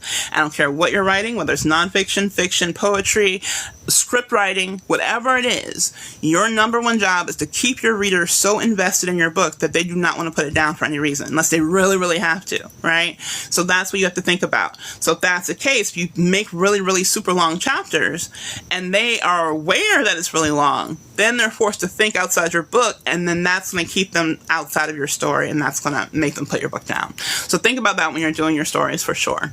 All right, so let's do one last thing with the setting. As we did political structure, enemies, allies, I want to also talk about, we talked about the history a little bit because of the thing and the grounding of the history, so I guess we could leave that alone. But when it comes to your history, you have to ask yourself if it's a blending of cultures, like who started it, who was the beginning, kind of like we have like Christianity, the Adam and Eve story, and like how God created the world in 7 days. So you may want to ask yourself if you want to go deep into how your world was created, or if you want to keep the blended cultures of how they all have their own mythologies, and that's fine, and you don't really have to go into the heart of it. But that's something you want to consider too. How was your world started? How did it come to being? How did it coexist? So that's going to be really important too. But since we have a blended culture, I don't think we really need to focus too much on that, because it really showcases how these different cultures and religions are working together, even though they have their own belief systems. This kind of seems like the ideal world a little bit, right? Which is kind of was like a real world. I wish we could all work together like this and be like, we have like a foundation of council members, and they're all from different cultures and backgrounds. No one's less than, no one's more than. We all give equal founding and weight to everyone's ideas and structures. Oh my gosh, this is why I love writing fiction, by the way, is because you can make it as as amazing as you want, as realistic as you want, or unrealistic as you want. You kind of can play with it and have fun with it. So this is why I love writing fiction so much too, because it lets you do that. Okay, so let's do this. Let's say like we're stuck with other things we can add to the world building. Let's actually ask her what other things we could do. Okay, I want to add more layers to this world, but I'm kind of stuck. Can you give me some suggestions on other things I can talk about and discuss with you about world building for this society? Sure. Here are a few more elements you can explore to add depth to your world. First, economy and trade. Consider the resources available in your world and how they might drive trade or conflict. Think about what goods or services are valuable. Second, cultural practices and festivals. Develop unique traditions, holidays or festivals that celebrate your society's heritage and beliefs. Third, technology and craftsmanship. Explore the level of technology or craftsmanship present. Are there unique tools, weapons or architectural styles?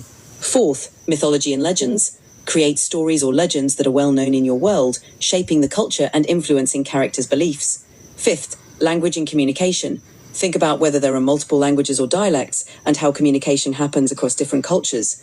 Exploring these aspects can add more layers and help you flesh out your world even further. Which of these resonates with you? Oh yeah, so we can definitely go with that. And she gave great ideas. One thing I want to mention, I think is kind of interesting that she talked about, is how, because we talked a little bit about goods and services and trades and stuff like that. Since this is old world, we know they don't have the kind of futuristic technology. So you can't just be putting like computer and robots and stuff in here if we said it's like an ancient world feel. So just note, this is another reason why you need to have a world Bible. If you know the time period that you kind of are going with, and like we're doing a fictional world, you're not going to have a time period in the real world. So it's not, we're going to say this is like, 400 AD. This isn't meant to be the real world. It's meant to have an old world feel, but we're creating a fantasy element in it. So it doesn't have a grounding in really real society, except for utilizing cultures that we do know about now and how they could have been different by coming together and creating a council, right? So note that she created that. That was kind of important. Also, when she talked about, what was the thing she just mentioned? Now I've lost my train of thought. Hold on a second. What did she mention? I was like, okay, that's kind of cool.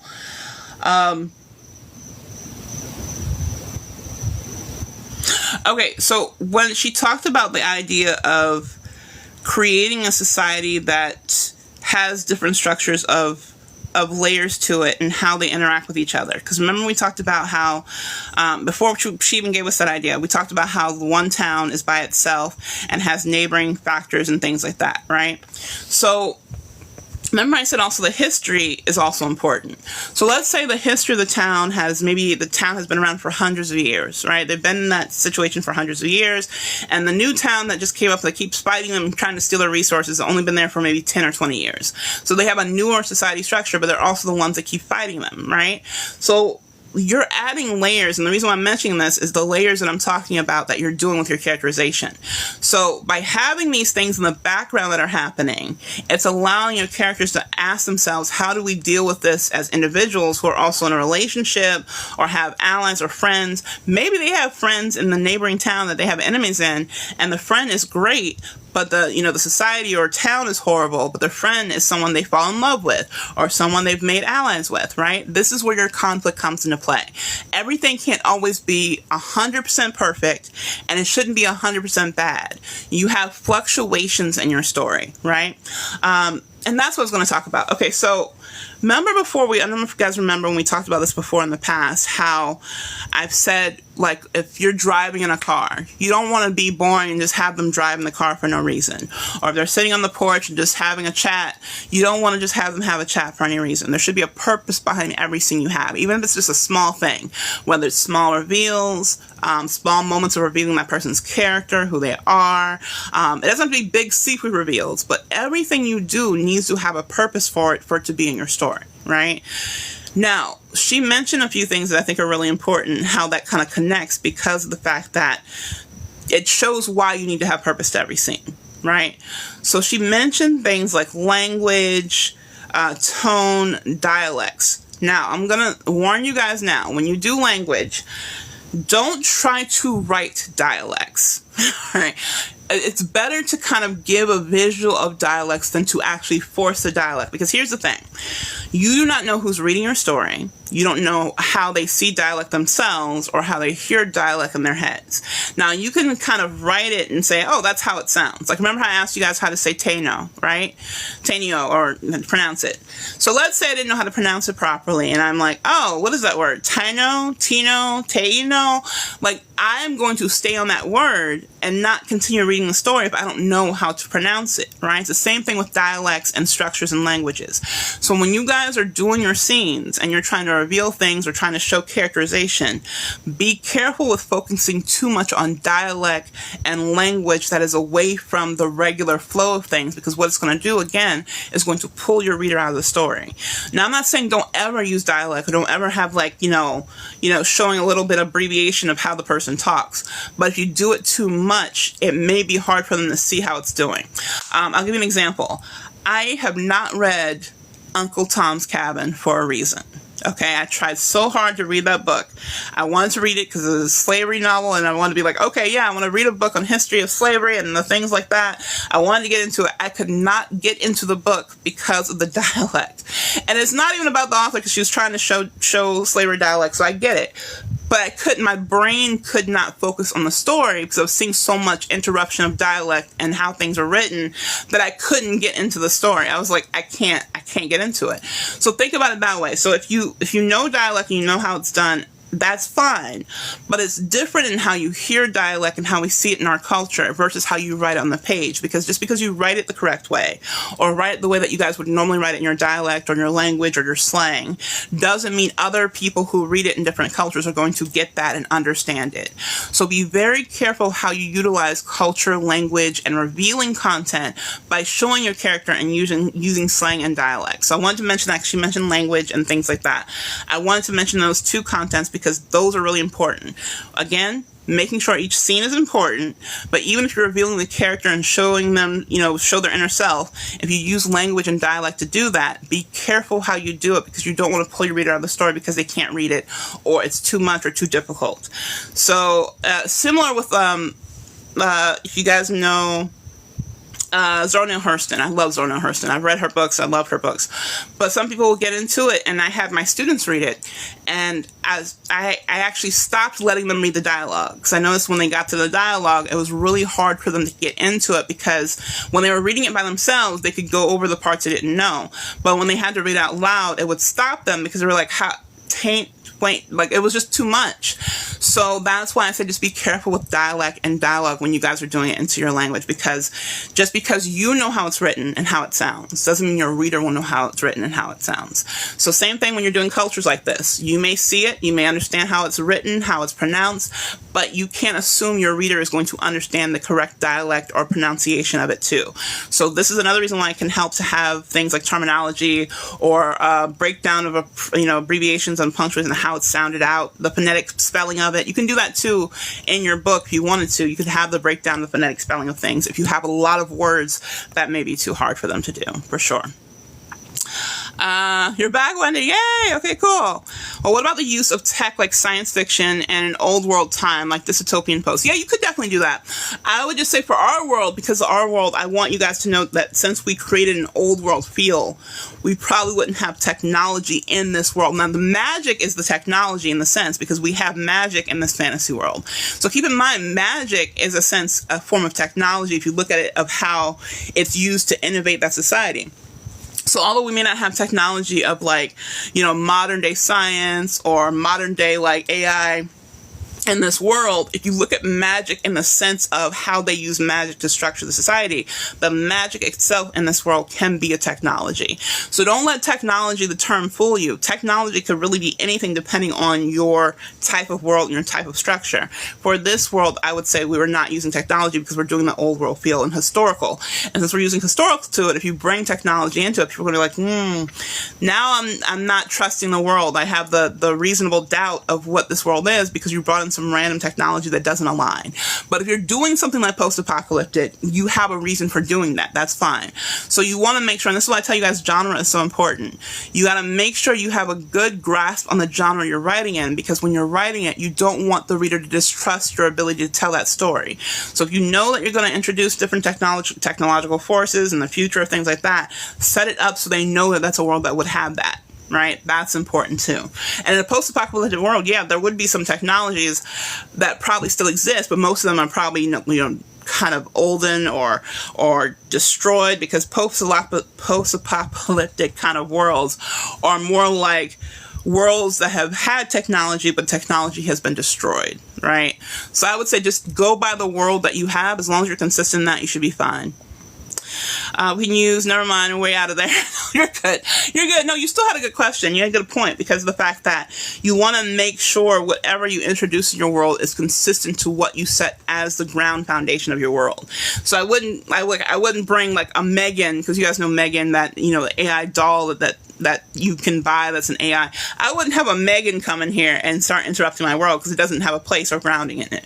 So just make sure, this is why the World Bible is important, to make sure whatever rules you set for the world are consistent throughout, and you don't randomly have something that comes and just erase it or takes care of the problem. For example, you can't just have a reset button in this world that can reset everything, because that doesn't exist. So that having that happen would just ruin the whole structure of the things you set in place. As long as you're okay with that, you should be fine.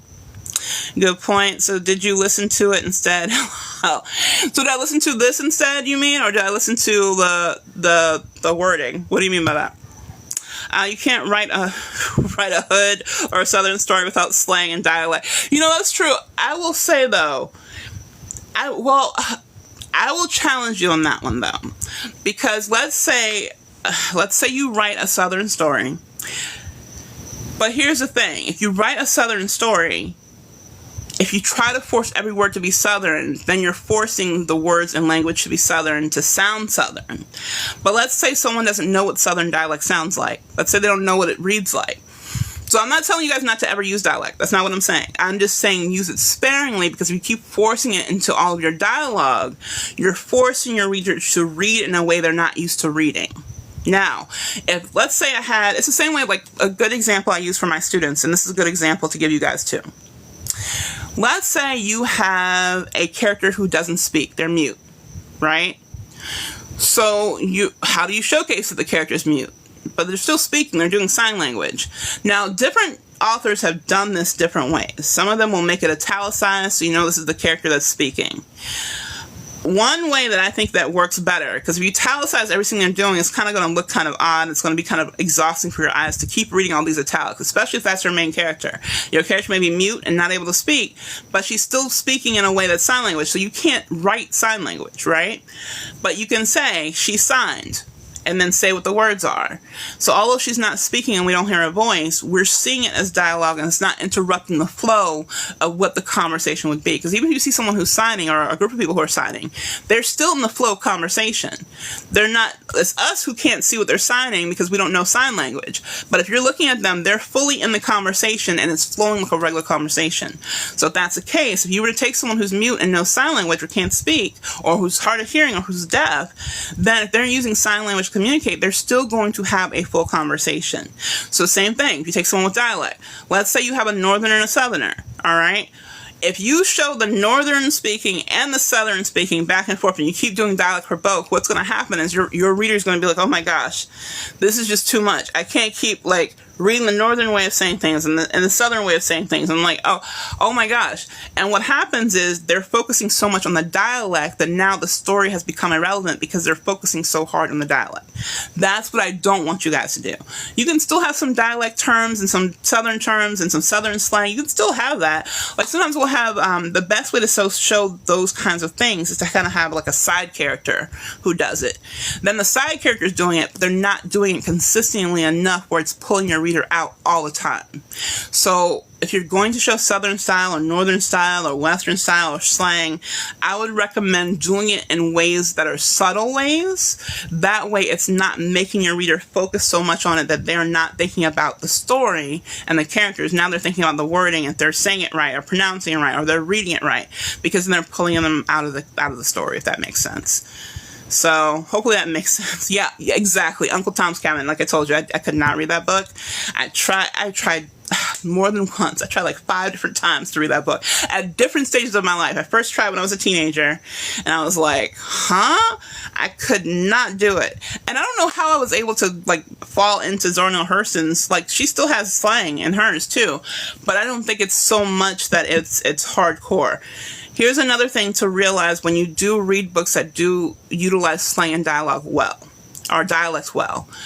You'll notice when the author comes out to explain things, they don't use slang in their own descriptions. They use regular, proper English in how they're doing it, because they have to be able to connect the words and connect the experiences and the descriptions for you to be able to come out of the dialect and not be focused in the dialect so much that it pulls you out. So you'll notice that the ones who do write dialect well, and I would say if you're going to do dialect, try to read other people who do dialect in the kind of way that you're going to do dialect. So if you're going to do Southern, read Southern novels that do dialect well. If you're going to do slang one. Same thing with hood romance, right? Hood romance uses slang. If you're going to do that, read more hood romance. Read more urban romance, so you know how to do it well, so it doesn't pull your reader out of the story and it's like, what? What is going on? I don't know what they just said. And then they're looking at interpreting it more so than staying within the story. So that's why I just caution you guys on it. I'm not telling you guys never use dialect. I'm not saying never use slang. I'm not saying that at all. I'm just saying use it carefully, because you don't want to use it so much that it pulls your reader out of your story. Because I've had some stories like that I've read it, and I told you Uncle Tom's Cabin, yes, is one of them. I've read some modern ones too that I read it and I was like, I can't do this. I can't.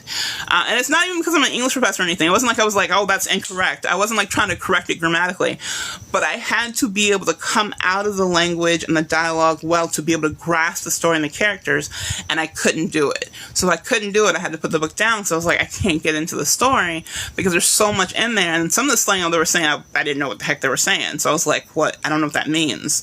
And if you're so lost in the slang and terminology that you don't know what it means, then you're going to put the book down because you don't feel like you understand the relevance of it too. Right. And I think this is the issue we have, that if you're multicultural and you're writing for a predominantly, I don't want to say white audience, but audience that doesn't understand your culture. I think sometimes when a person outside your culture sees a book, and I think this is like the kind of issue we have as minority authors who sell to a more bigger population, right? Is you see a person of color on there, and you see a person of a different gender or different sexual orientation, you think, oh, that book is not for me. You immediately see that and you're like, oh, that's not for me. You don't think about, oh, this could be a really cool book, or this could be cool, awesome, fantasy or story. We go by the image and the visual on the book. This is why they say don't judge a book by its cover, but we do it all the time. We do it. I do it with movies. I look at the book, like the trailers, and I look at the movie posters, and I will judge whether I'm going to watch that movie if I see the poster. If the poster looks weird, I'm like, I'm probably not going to see that movie. Like, the trailer would have to convince me. The same when we do books. You do judge book by its cover. We use the term don't judge a book by its cover as a personal thing in real life, not to judge a person by how they look. That's how that terminology came in, or that saying came into being.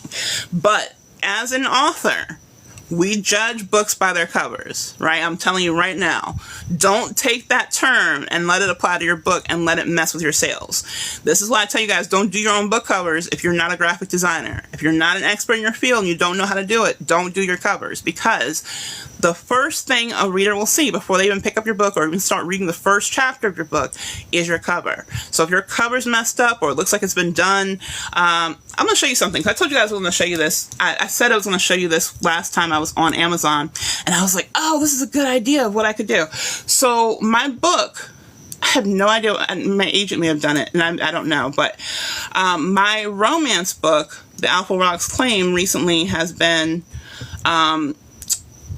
pushed out in some kind of promotion, right? So what happens when that occurs, and my book is free, the first book, remember I told you guys when you have a free book, you have a free book for a reason. So I'll show you proof of this and what this means. So if you go to my author page, where's my author page? And again, I'm going to pull this out because I want you guys to see how crazy I am with tabs. So if you saw it, you would know I'm crazy. I admit I'm crazy. I'm not even ashamed to say I'm crazy, but I still don't want you to see it, because it's better to not have proof live recorded. All right. So you guys saw this. This is my book, right? So I forgot I got to do this. So I'm not turned around. Keep forgetting, although I show you guys stuff. All right. So this is my book currently, right? So if you scroll down, you'll see... Oh, now I'm number 1. Oh, that's cool. Okay. So these are the 3 areas the book is ranking in right now. You'll see it says Black African American Mystery, Thriller, and Suspense. It says Erotic Horror and Black African American Romance. Now, I'm telling you right now, I'm not erotica in this. It's erotic romance. But like I told you guys before, once you get placed in erotica, it's hard to pull it out of erotica. So unless you write erotica, I would not put erotica as your term unless you actually are writing erotica and you don't mind being classified as erotica, because it's really hard to tell Amazon to take you out of those categories. You can tell them, they still don't always do it. So that's one of the categories that's really hard to get pulled out of when you're done. So I just left it. I was like, screw it, I don't care, just leave it, and it's not hurting me to be an erotica for that one book. Alright, so I'm going to show you something really quickly. So I'm going to go on the first one, Black and African American Mystery, Thriller, Suspense. I think this is the one I found it in. Make sure I'm in the right one.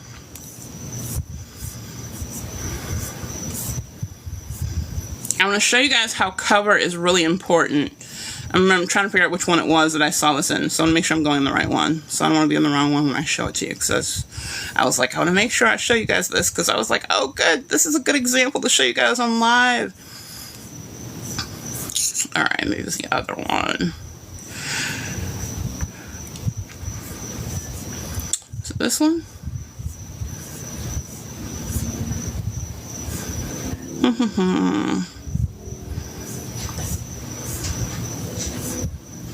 Alright, that one's not showing it, but it's okay. Alright, I'll start with this one. If I can find it, I'll find it. And maybe a different category I was in. Okay. So when I click on those links to those categories, it takes me to the top free stories. And you'll see at the top, you can only, and by the way, you can only do this on a PC, on a computer. Don't do this on your phone. It's not going to show you the free and the paid. So you see up here, it says free, top paid. So the top free is where I'm at because the book is free in the store. So that's where I'm ranking at. Or if you see Kindle Unlimited, like that book right there, see how the Kindle Unlimited sign is on top of it? That means it's in KU when I talk about Kindle Unlimited, and you can choose a certain amount of free days that you can make your book free. So the book is not normally free, but it's on a free promotion where the author is promoting the book. All right? So, right? So let me show you something. So let's look at this cover right here. All right, first I'm going to show you guys this. Alright, so remember I told you guys when I first started, I did erotica. I did my own covers because in erotica, you don't really have anything crazy to do. You normally just have one person. This is what I mean by just having one person. So this is like a femdom cuckold bundle. I'm not going to explain what that means. If you want to know the terminology, you guys look that up because I'm not getting banned on TikTok. But you see how it's just one person. Like, they just chose one image of a girl, put her on there. That's usually what erotica is. Just one girl or one couple, and they just put them on the cover. Now, you can usually do that. If you're doing short erotica shorts, yeah, you can just do your own cover. There's nothing wrong with really doing your own cover. But you still want to make it look professional. Like, I would say that font is not the best font choice because it's very bold. It's like, it looks like something you would just do on a regular computer and you just make it bold and make it highlighted. That's not the best font choice for that cover. So the font could have been a lot better, even if she's just choosing one image like that, and you don't have to do much with the image, but you need to make sure the font is at least readable and stands out, right? Now, I'm not giving shade to the author or anything. I'm not throwing shade. I'm just saying how it could be better, right? Now, let me show you a cover that I mean that you can kind of tell that it was done by someone who's not used to doing covers. All right. Again, not throwing shade at authors. I don't do that. I'm not saying I've not read the book. It could be a great book. Could be awesome. I'm showing you why covers matter. All right. So this is in the same field as mine. And by the way, my book is number 2 in this category, by the way. All right. This book that I'm going to show you now, the one I just showed you with the erotica girl, single girl standing, what number was that? Number 19. And this one I'm going to show you is number 31. All right. In the free categories, by the way, free. All right. So let's look at this cover. Actually, let me see if I can make it bigger so you guys can see it bigger. There we go. Okay. You see this cover? It's called Deep Space Cedars by Michelle and the Tentacles. Or maybe it's Michelle and the Tentacles, but I think that's the author name, right? Let me just make sure that's the author name. Or is it called Michelle and the Tentacles? Okay, no, it's called Michelle and the Tentacles. Deep Space Cedars is the series title of the book. All right? So, I don't even know what to say with this one. But anyway, I'm guessing it's like some kind of sci-fi erotica. But I'm going to break down why covers are so important. All right? So now, if you look at this, you never read this author before. You're probably going to say, wait, one, probably can tell it's probably erotica, so at least you know it's erotica, probably. But you don't really see that you're going to make this cover stand out because, too, like, you see the coloring, it's not really standing out. The colors are too similar. The fonts are too kind of crazy and all over the place. It looks like someone just mocked it up in Canva. And again, I'm not trying to discredit the author and make her feel bad about her book. I'm just saying that the cover is really important. So, yes, you can kind of get what the book is, but if the author, keep in mind, when the author's readers see your book, it's not going to be this big. It's a small little tiny thumbprint of a image. So if you make this as a small thumbprint, you can't really see what the book is about based on that, right? And remember I said I didn't know what Michelle and the Tentacles was, that I didn't know that was the title. It's actually the title, and Deep Space Cedars is the actual series title. So you have issues with this because of coloring, of font choices, of not really knowing the genre unless you can read the title. So if you can read the title, you can kind of guess it's sci-fi erotica, and then you can look at the categories and see that. But some people are not going to get to that point because they're looking at the cover. They're seeing the cover and they're asking themselves, hey, like, what is this? I don't know what this is. And they're not going to take the chance of clicking on it to find out more if they're not intrigued enough by the cover. Right? And again, not giving shade, but I'm saying that covers are so important because that's the first impression you have of the authors. All right? So that's what I want you guys to get, that's really important. Those other authors we talked about before came to mind. Yeah, Tingle, Chuck Tingle. Yeah, exactly. And Chuck Tingle, you can tell his are very, but here's the thing. His is very comic erotica, so his covers kind of align with his brand anyway, because he's trying to do kind of a jokester, kind of funny thing with his covers. So he's meant to do that with his covers because he's trying to show a joke thing. I'll show you guys what Chuck Tingle is really quickly so you guys know what I'm talking about. He does gay erotica. And he's been around for years. He's been writing for longer than I've been writing. He started writing before I did, so he's been out for a while. I don't know if I can show that title on here. Hold on. Okay, that's a little bit better, I guess. I don't know if I can. Please, TikTok, don't ban me for this. I'm not trying to get in trouble, but okay. I'm not going to read this out loud. I'm going to let you guys read it yourself. Okay, you see that? I'm not reading that out loud. I'm not getting in trouble. So you can read it, the big word, and then invasion after it. So you see, like, his covers are, again, you can see kind of like a little childish and mockish in the way the cover is. But because he writes what he writes, he's successful in the branding of what he's doing. So it's not like he's just putting a cover together and be like, oh crap, just put it together. He does a certain aesthetic to his cover for the funny aspect of his erotica that he does. So his purpose in it is a reason for that. So I'm glad you brought up Chuck Tingle because he does have a purpose for doing what he does. He's not trying to win best cover awards by any means necessary, and that's his aesthetic. But I wanted you guys to see why that's important of covers. But I wanted to show you one more thing, if I can find one.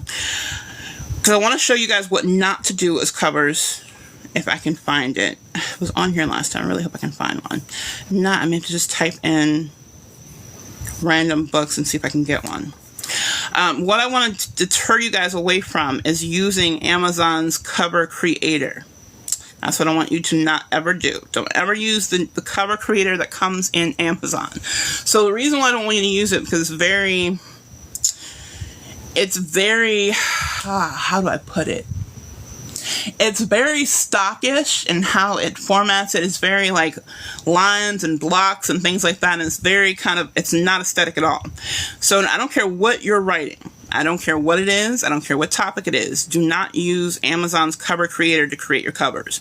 Because it looks very like you did it in a cover creator yourself and you didn't have a person who's professional doing it for you. So don't do Cover Creator by any means. Let's see if I can find anyone who did that. Let's see. I don't know. Let me go to the bestsellers and I'll find something else. Let me go back to the bestsellers of erotica. I'm sure someone in erotica did it. I'm going to go to a different erotica. That's not mine. Which one would have been, let's try some of these other erotica ones. That would be it. I'm sure one of them have it. Because usually erotica authors will do it because they're like, I'm not messing with covers, just doing this.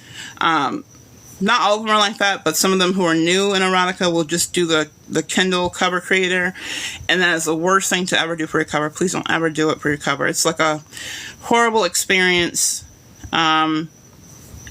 And it will not get you sales. So please don't ever do it. That's one thing I tell you guys. I usually tell you guys, like, I tell you can do it or not do it.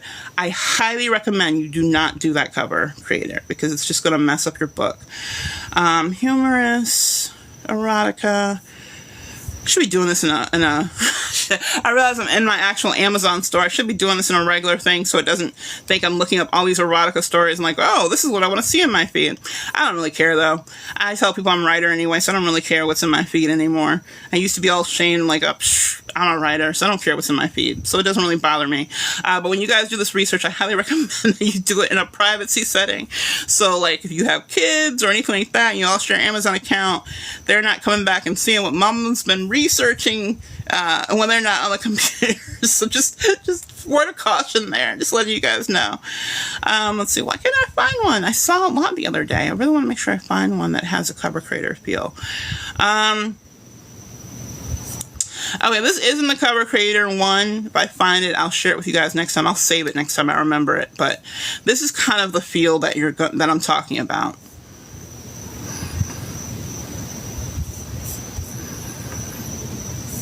Okay, this is what I mean why your cover is so important. So you see this is called Nursing Students. And by the way, this is still erotica, by the way. I'm still in the erotica categories. It's called Nursing Students. And it's just some 3 girls at the top, just, you know, they look like that, or like a party, a slumber party, or whatever it is.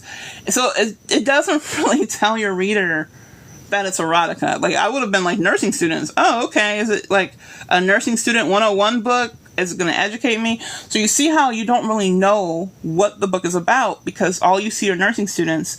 And honestly, they don't really look like nurses to me, but I'm going to leave that alone. But it doesn't tell you the genre of the cover. I would pick this up. If I picked this up and I was reading erotica, I would be completely shocked. If I didn't see it was in the erotica category and I started reading it, I would be like, what in the world is happening? Because it doesn't have an erotica feel to it. It doesn't even give me an erotica sense for the title or a sense of sensuality in the cover. And not saying you have to always have sensuality in your cover when you're writing erotica or erotic romance, but you don't want your reader to be deceived. That's how you get bad reviews, guys, all right? So make sure when you're doing a cover, you want to have a professional do it for you, because if you don't, it can mess up your reviews, it could mislead your reader, and that's how you get bad reviews too, because they think they're getting something and they're not getting that. You just want to be very careful with your covers when it comes to things like that. And again, not trying to give shade to any of these authors. That's not the purpose. I highly want to create a society or a community that doesn't say, this is a horrible author or bad authors, because it's really about the person's reading preference. It's not really about whether I like it or don't like it. It's about who prefers the book. But when it comes to visual aesthetics, it's really important to make sure you're hitting the right genres and things like that. You're my only one. Yeah, I'm telling you, you're like, it's like crazy, right? Doesn't fit the vibe. Exactly. I'm like, Nursing Students, like, that's erotica? Like, I would have thought that was like a nursing, like in college 101, how to get through nursing exams, or how to, I don't know, a different vibe. I would have thought that was a self-help vibe and not an erotica vibe. Was not getting that at all. Are there any tips for boosting motivation for creative writing? You tend to struggle with that. Oh, good question. So one thing I recommend that we just learned on here tonight is using the voice chat GPT feature can really boost your motivation, because she's very affirmative when it comes to telling you you're doing good in your writing. So I would definitely recommend using that. And choose a voice that you like and you appreciate. Don't choose a voice that you're like, oh, you get on my last nerves. That kind of helps. But as far as motivation, it really helps having a community of like-minded people that you can, find support with, right? Because as writers, we are our own worst enemies when it comes to our writing. We will be the worst when it says like, oh, that's horrible, that sucks, or that's not good, because we don't see outside of ourselves. So I would say find people you can trust to read your work, to give you positive feedback as well as constructive feedback. You don't want someone who's just going to tear you down and just tell you all the things that's wrong with your story. You want someone who's still be able to find the positive things in your story, so you can use that as momentum and know how to continue on with your writing and find the ability to keep writing, because that's the whole point that we have constructive criticism. It's not to tear people down, make them feel horrible, and say you're a horrible writer. It's meant to say, hey, you're doing this well, but you could do this better if you did this, or maybe have you considered adding this. So find people you trust who you can read your work, share your work with. That's how you're going to find the best motivation. Because I'm going to tell you right now, unless your family and friends read the books you write, they are not the best people to give you advice on your book. I'm going to say it again. They love you. I know you love them. I'm glad you have a loving circle of someone. But unless they read your type of book, They are not the best person to give you feedback on your book. So you need to make sure you find someone who can give you positive feedback as well as constructive feedback that helps you, but motivates you to keep going. Right? Now, some family members will be like, oh, that's nice, that's beautiful, that's a great story, and they don't really know how to give you positive feedback that's going to help you, but also constructive feedback that's going to help you too. So you want to find a community like that, and that's what I'm trying to do with the community. So if you guys want to be a part of it, you're more than welcome to join it. The store, I made sure the link was active before I did it. So if you click the link in my bio up there, click my face in the corner, go to the first link in the bio. The Storytellers Tea Room is the Discord community we have, and you guys are more than welcome to be a part of it and join it.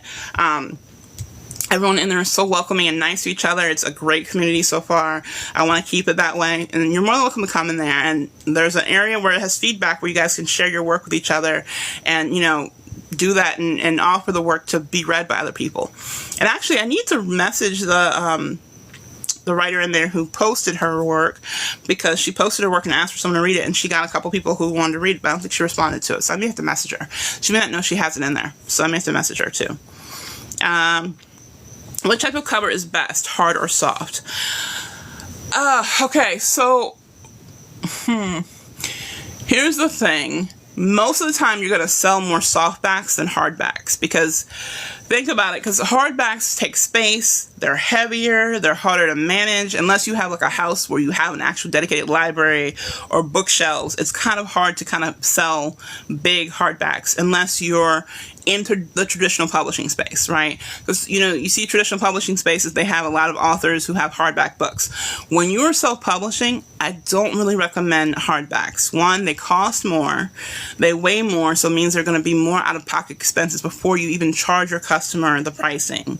Yes, you can be a little bit more creative with it and be fantasy books and have the colored edges and stuff like that. That's cool. But you have to ask yourself, okay, before I can get to that point where all these big people are doing these cool books, you need to also be able to sell your books first. So I would say softbacks first, and then in the future, if you want to do like a limited edition of hardbacks or special editions like that, you could definitely do that and sell those in person kind of thing. I would not choose hardback books as your go-to as a writer if you're just getting started.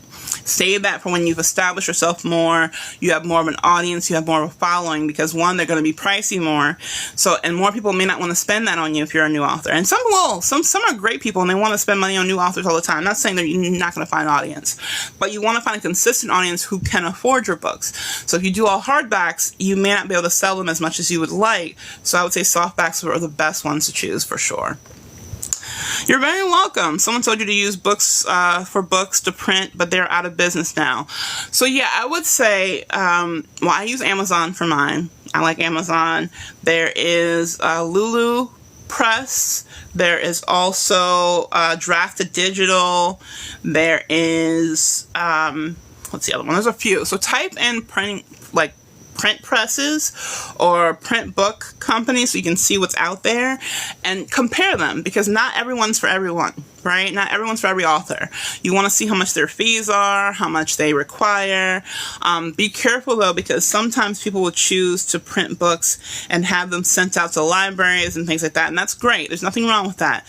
But I didn't realize when you send them out to libraries and things like that and they don't want them, they send them back, the book company that you print your books at can also charge you back the books that were sent back. So just be careful when you do things like that. If you're going to do print books and you know how many print books you need for an event or for a certain occasion, that's usually better than just doing print books that are just going to be, you know, sitting in your house for no reason or sitting somewhere and someone gets a chargeback for them. I've heard horror stories already on chargebacks online. If you guys need to learn more about that, because I don't know much about it because I don't do it.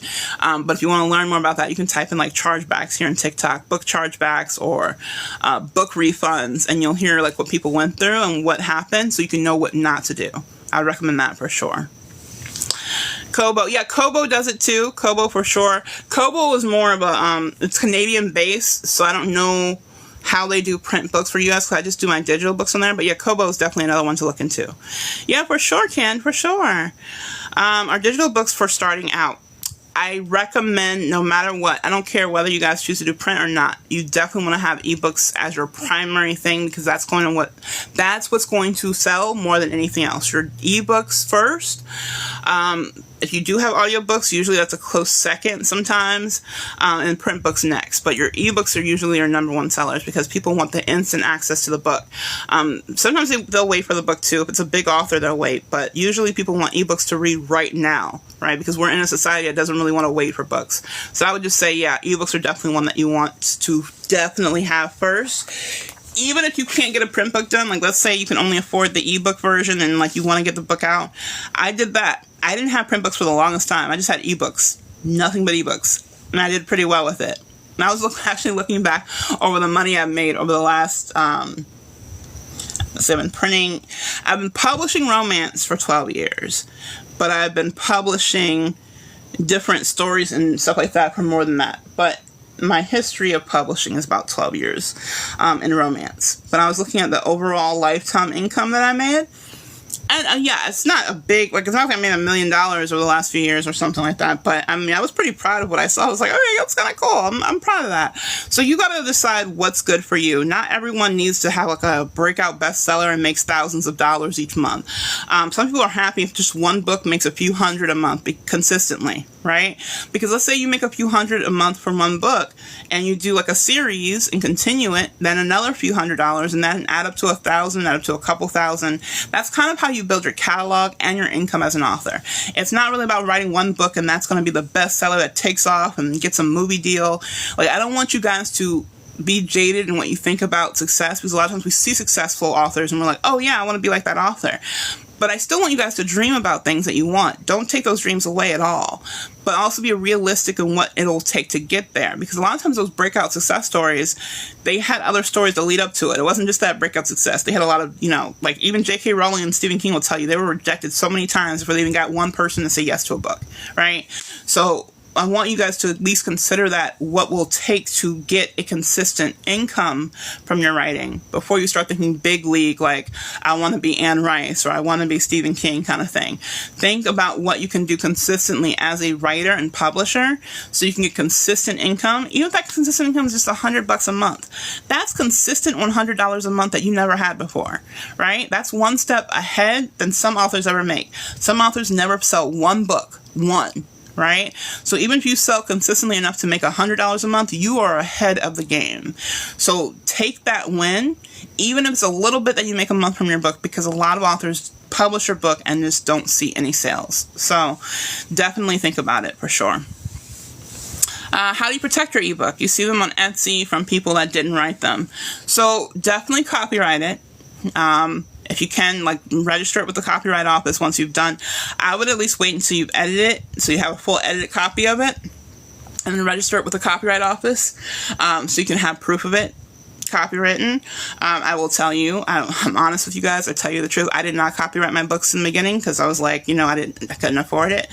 But I do recommend, if you can afford it, do copyright your books to protect yourself and protect your books, because, and I will tell you this too, when you do ebooks, people are going to steal your books. It happens. Like, it sucks. It's really sucky.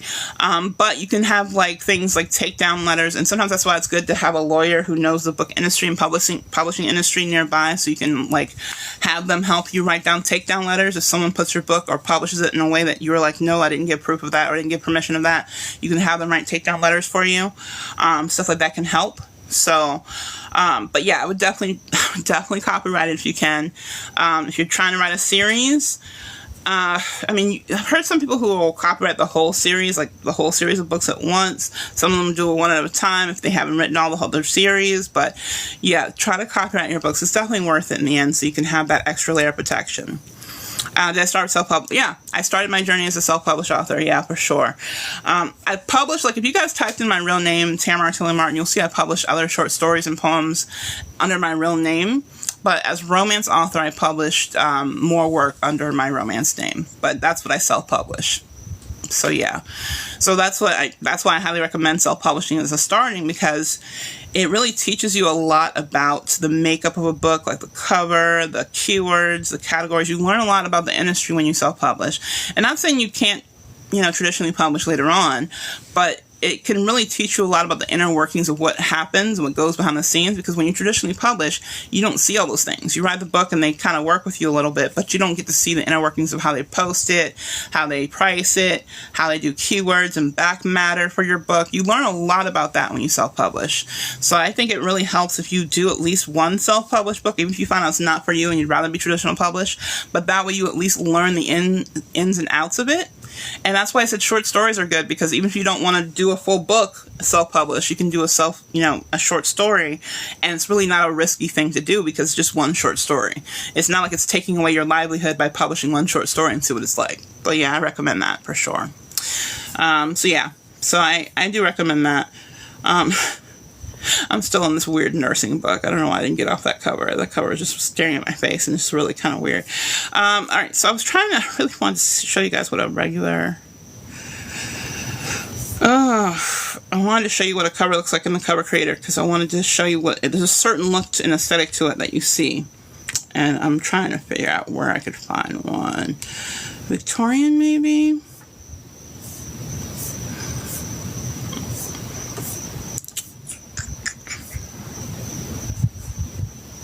Okay, this isn't one. Well, I don't know. She may have done it in the Cover Creator. This is kind of what a Cover Creator book looks like.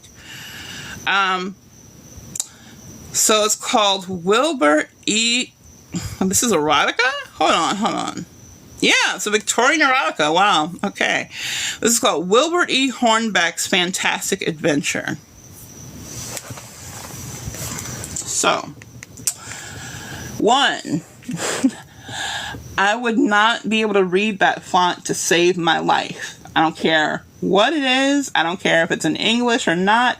I would not be able to read that cover. And remember, I told you guys, when they see your cover, it's going to be in a tiny thumbprint size as a thumbnail before they even click on the actual book. So you want to make sure your cover font is big and bold so they can read it in a small font. So having a cursive font like that, it may have felt like, maybe she thought like, oh, this is Victorian feel because it has cursive to it. I don't know. I wasn't there with her. But you want to be careful with font like that. But the reason why I chose this is because you see how you see the block feel where there's a block at the top and yellow and a block at the top with the image in the bottom. This is what I mean by you don't want to do stuff like Cover Creator. Cover Creator will do stuff like this. This shows like a non-professional way of the book, because one, you can't tell this is Victorian erotica. You could tell it's Victorian a little bit, like watch a little bit maybe, but not really. You're not going to really be diving deep into cover so much. Hey Mara, how are you? You're not going to be able to see the cover so well where you're like, oh, this is definitely Victorian. Two, I would not know this is erotica. This would not be like, this is definitely Victorian erotica. Again, if I bought this book and I thought it was something else, maybe it was about watches, the history of watches, finding love and time and space or something, I would not have thought this is Victorian erotica unless I read it and I saw it in the bottom in the category. It's classified as Victorian erotica. So that's why your cover is so important on your brand, because your cover needs to tell your reader what you're writing so they know what they're getting and can anticipate that it matches the genre they're looking for. If you have something random like that, it's going to be hard to do. So, I'm doing well. It's always good to see you. I'm good. A little tired, though. I've been so fatigued today. That's why I'm kind of off track. I had so much day work to do. I'm like a bit fatigued. And I think it doesn't help that it's getting hot again. Because in Florida, the heat is always here. And the last few days, it's been reminding me that we're not even in spring yet, and we're getting the 80s, and I'm like, why aren't we in the 80s and 90s? We shouldn't be in the 80s and 90s. So yeah, other than that, I'm good, though. I'm good. I'm not going to let the negative fatigue affect me. I'm like, you're not messing up my day. So yeah, but I'm good. I'm glad you're good, though. It's always good to see you. You're tired, too. I'm like, I feel like these days, too, I'm never not tired. I'm like, I forgot what it was like to feel like to not be tired. I'm like, I don't know if you guys can see the circles in my eyes. I definitely have circles in my eyes. I'm just like, oh my gosh, I'm tired. They're under there. I can't do anything about them. They're there. And it means I'm real, I guess. I'm human. I'm real. I'm living life. I'm good with it. So yeah. I'm in Orlando. Or actually, I'm north of Orlando. I tell people Orlando because I'm like, they don't know what I mean. But I'm like in the Sanford, Lake Mary area. But people don't know that part until they know Florida. But yeah, so north of Orlando is where I'm at.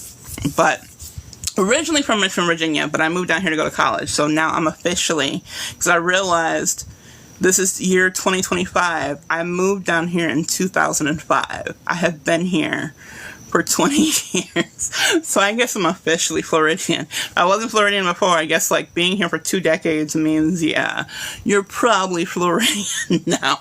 But you know what? I don't know if I still want to claim it because I don't want to claim that heat. That heat is crazy. Nobody should be claiming the heat. That heat is insane. I'm like, it'd be so hot sometimes. I'm like, why did I choose Florida to go to college? What was wrong with me? But I know what was wrong with me because I was like, oh, Disney World and Universal. That sounds so cool to be at a college near that. No one can afford to go to Universal and Disney World, okay? No one has the money to go there all the time. So I don't know what my little broke behind was thinking coming to college when you had no time. 1, because you're so burdened with work to go to any parks. And 2, because, yeah, it's expensive. It's crazy. So, you know, the area, awesome. Yeah. That's where I've been living for like the last 10 years, actually. Yeah, so I've been in Seminole County for a while, so I like Seminole County better than Orange County. Orange County's too packed for me. I'm like, if I go to Orange County for a little bit, it's just for a little bit, and I come back. I'm like, Orange County's too much. So I'm a Seminole County girl. So I'm technically in the border of Volusia, Seminole County, so that's where I'm at right now. But yeah, cool. Hi guys, how are you? Nobody claims that heat. I know that's right. Nobody claims that heat is horrible. And I know it gets worse. I've heard people tell horror stories about Texas and New Mexico and how it's dry. And I'm like, look, I don't care what heat it is. I do not like to be hot. As a plus size girly, I just don't like sweating. All right. Anytime I'm sweating is a bad thing. I don't care whether it's humid heat, it's dry heat. I don't care. I just don't want to sweat. I'm not in the sweating mood. I'm not made to sweat. I feel like if I'm sweating like a guy, something's wrong. And I'm like, I need some AC blasting on me. I blame my mom for that too. She used to always curse me and my sister would be like, y'all wait till y'all have menopause and you're hot and you're sweating. And we would just be like, oh my gosh, you're hot again. And she's like, you wait until you get menopause. I was like, Mom, I keep telling her now, she's not here. I'm like, you mess me up. I'm not even in menopause yet and I'm sweating like a dog. How dare you do this to me? So I tell her all the time, like, why did you curse us this way? My sister's now she gets cold easily though. But recently she's been getting hot. And I'm like, it's Mom. Mom came back at us. She got us for coming at her when we were younger. So we're like, why does she always cut the AC on? She's always cutting the AC on. And she's getting mad when we turn off the AC in the car. She's like, who messed with my vents? And now I'm like that. Someone messes with my vents, I get pissed off. Because I'm like, I'm not a good person when I'm hot. You need to let me cool off first and then talk to me. So, so that's how I am for sure. Hey Tanara, how are you? It's good to see you. But yeah, so you got what I mean with the cover, guys. So like, again, and I don't do this to author shame. I just want you guys to get why covers are so important, because it's not showing the branding. It's not showing the genre. You pick this up, you don't know what it is. So make sure you guys are analyzing covers, things like that. Right now, I'm doing a special in my store. I was doing it just for my my email list and my community first, but I'm gonna try to promote it later on for you guys too. But if you want to check it out, if you go in my store, I have an author best-selling bundle that I'm promoting this week for the holiday, and I want to make sure you guys have tools and things to help you know what to look for covers, what to look for information, description. So I have the expanded checklist in there. You guys may have already downloaded the free checklist in my bio, and that's cool. But I added a new sheet to it so you guys can look for those 5 things that I talk about: the title and subtitle, the series title, the description, the keywords, and the categories. And I also gave you a checklist for the 4 things, the 4 firsts that I always talk about: your first sentence, your first paragraph, your first page, and your first chapter. So because of that, I'm using that in the bundle. So it's in the bundle so you guys can utilize it. But in the bundle is also the 3-hour workshop that I did last year, where I go into Amazon, I show you how to find the best sellers, how to look for people in your categories, compare their covers, see what keywords are in their covers and their titles, so you can utilize that. Because if you see commonality in titles and use words in your genre, you want to consider using them in your own titles and keywords and descriptions to help you be found. The whole point of being a new author is being discovered by new readers, and new readers can't find you if they don't know what you write. If you do something creative and symbolic and cute, they don't know what it is. Like this right here. this probably has symbolic meaning, right? With the watch or it's a compass, right? It's a compass. So there's probably symbolic meaning in that, right?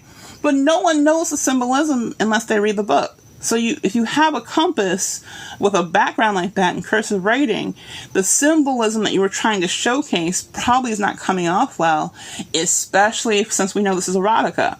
So it's not hitting the brand. It's not doing what the cover is meant to do. The cover is meant to hit home what genre you're writing. So the reader's like, oh, that looks like something I would read. Then they pick up the book and they're confirmed by that by reading the title, the description, the categories, and they're confirmed, yeah, this is paranormal romance, I would read this. Or this is BDSM erotica, this is what I read. Or this is action, adventure, suspense, this is what I read. If you can't hit home immediately on your cover, they're not going to click the cover to learn more about your book. So your cover is so crucial and so important to pull your reader in so they can be a part of your world and know what you write, because they don't know your author name. They don't know what you write already because you're new. So they have to go by your genre and what you're selling and what you're trying to say your book is about. So that way they know if your book is for them or not. So that's why the cover is so crucial to your writing and to what you guys are doing. That's why I'm showing you guys these covers. And again, I'm not trying to say horrible covers, but I just want to say they can be improved on. I've seen worse. I can't say they're horrible. Like, I've seen a lot worse covers than these. So I'm not even gonna, like I said, badmouth anyone's covers. And like I said, with erotica, you can kind of get away with more in erotica covers than you can with regular covers. But wait, hold on.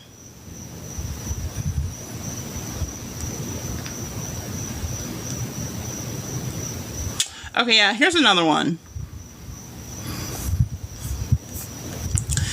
What is it? What kind of erotica is it? That's historical erotica. Wow. Okay. Well, I kind of can see it with their clothes, but we'll see. All right, so here's another one.